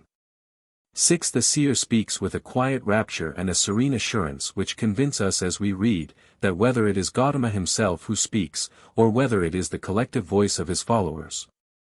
Here is in any case the utterance of a real experience of the soul. Can it be that these men entered behind the veil of sense and time, and that their voices ring down the ages from that mysterious beyond to which the mystics of all ages have aspired? We cannot say. Yet it is very clear that if the metaphysical nirvana is a fantasy, the ethical nirvana is real enough, and Gautama was above all things an ethical teacher. That we shall understand nirvana from a perusal of those pages is not likely. That it will attract Western thinkers is not wholly to be desired. But we can at least study the ethical experience of which nirvana is but the description and the attempted explanation, and a grasp of what arahatship means is essential to the understanding of Buddhism. The arahat is one who, through obedience to the preaching of Buddha, has reached that calm state when the will no longer struggles, but is unified and at rest. As the eagle, after long strain of upward flight, stays poised in mid-air, so the seer reaches the calm and severe heights of character. This is nirvana in the present world, and nirvana hereafter may be more mysterious, but it must be of the same kind. Very much as the Christian, experiencing the peace that passes understanding, interprets in the light of this experience the serenity and calm of the hereafter, so the Buddhist saint, having known the quiet and serenity of the unified will, projects this experience into the future.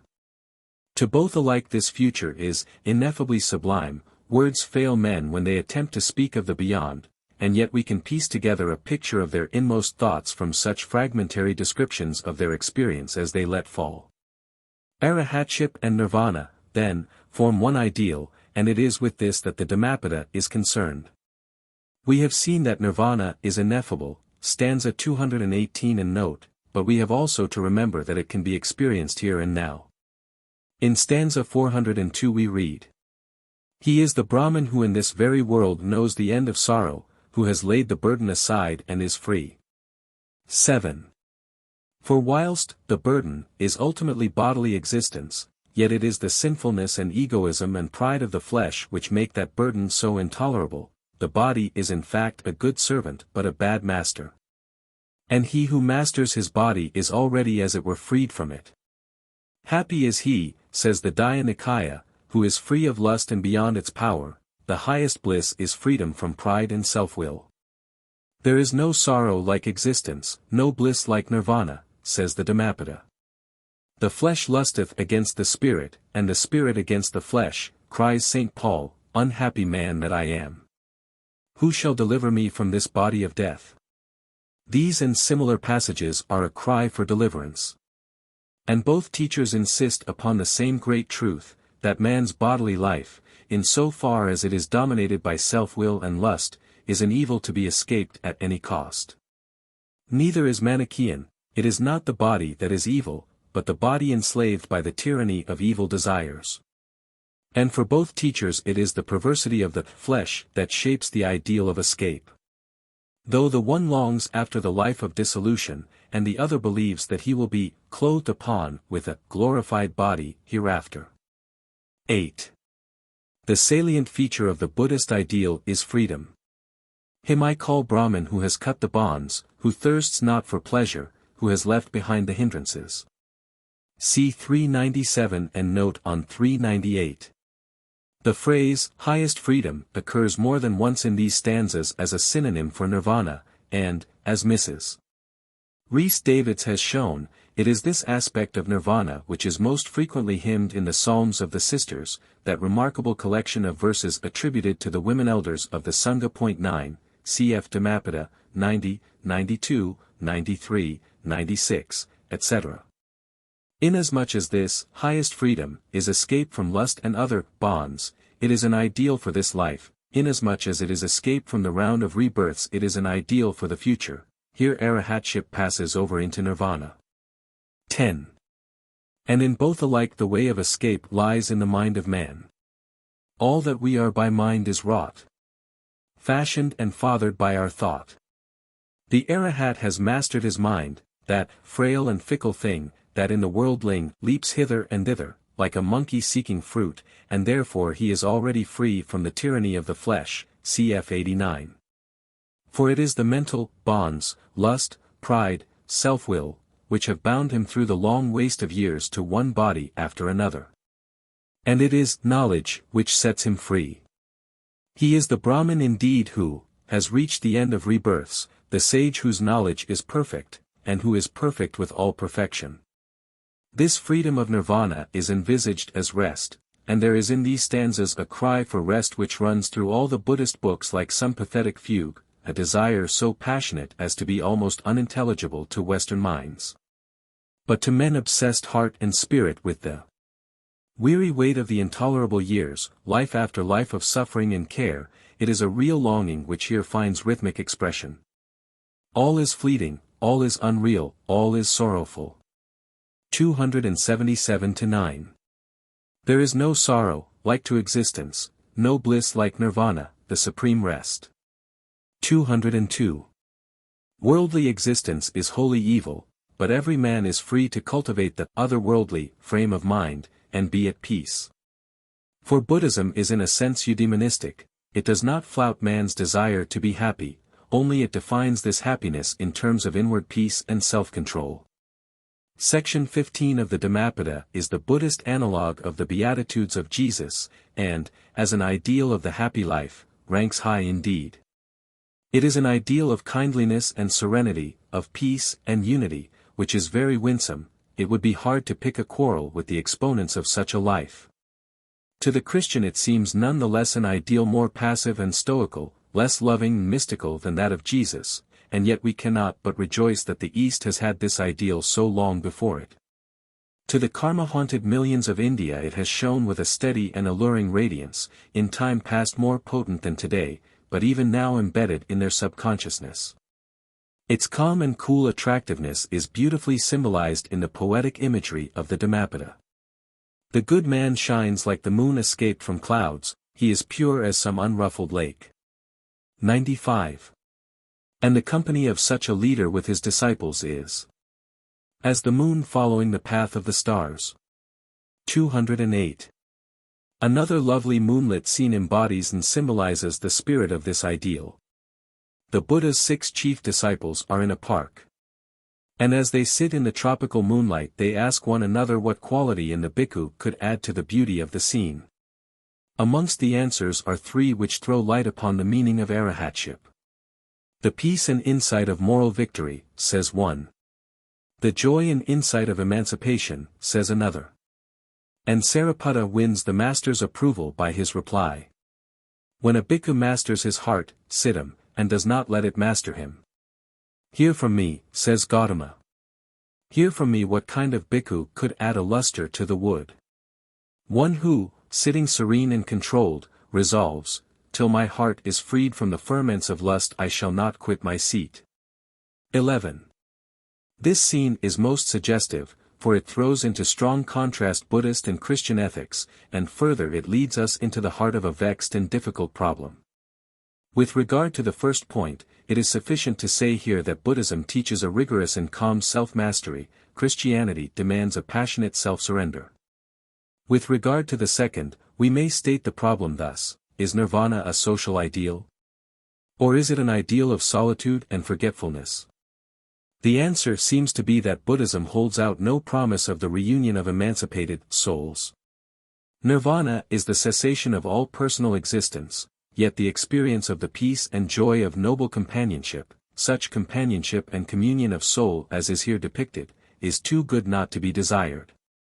And this desire has tinged the ideal picture of the beyond, in spite of metaphysics the ethical, asserts itself. Good is the vision of the noble, i.e. arahats. Good is their company. 206. A loyal friend is the truest kinsman. Nirvana is the greatest bliss. 204.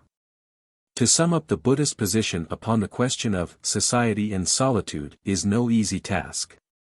But we may express it tentatively thus: at first solitude is essential. Alone man lives like Brahma, in twos men live like gods, in threes they are as a village. More than this is a mob. And as the Dhammapada says, even for great benefit to another let no man imperil his own benefit. 166. But if an arahat is to be found, his society can do nothing but good, let the bhikkhu resort to him. If there are a company of arahats, let them rejoice in communion and fellowship. And hereafter. Nirvana is the unknown shore. 323. It is the solitude which it is hard to love. 88.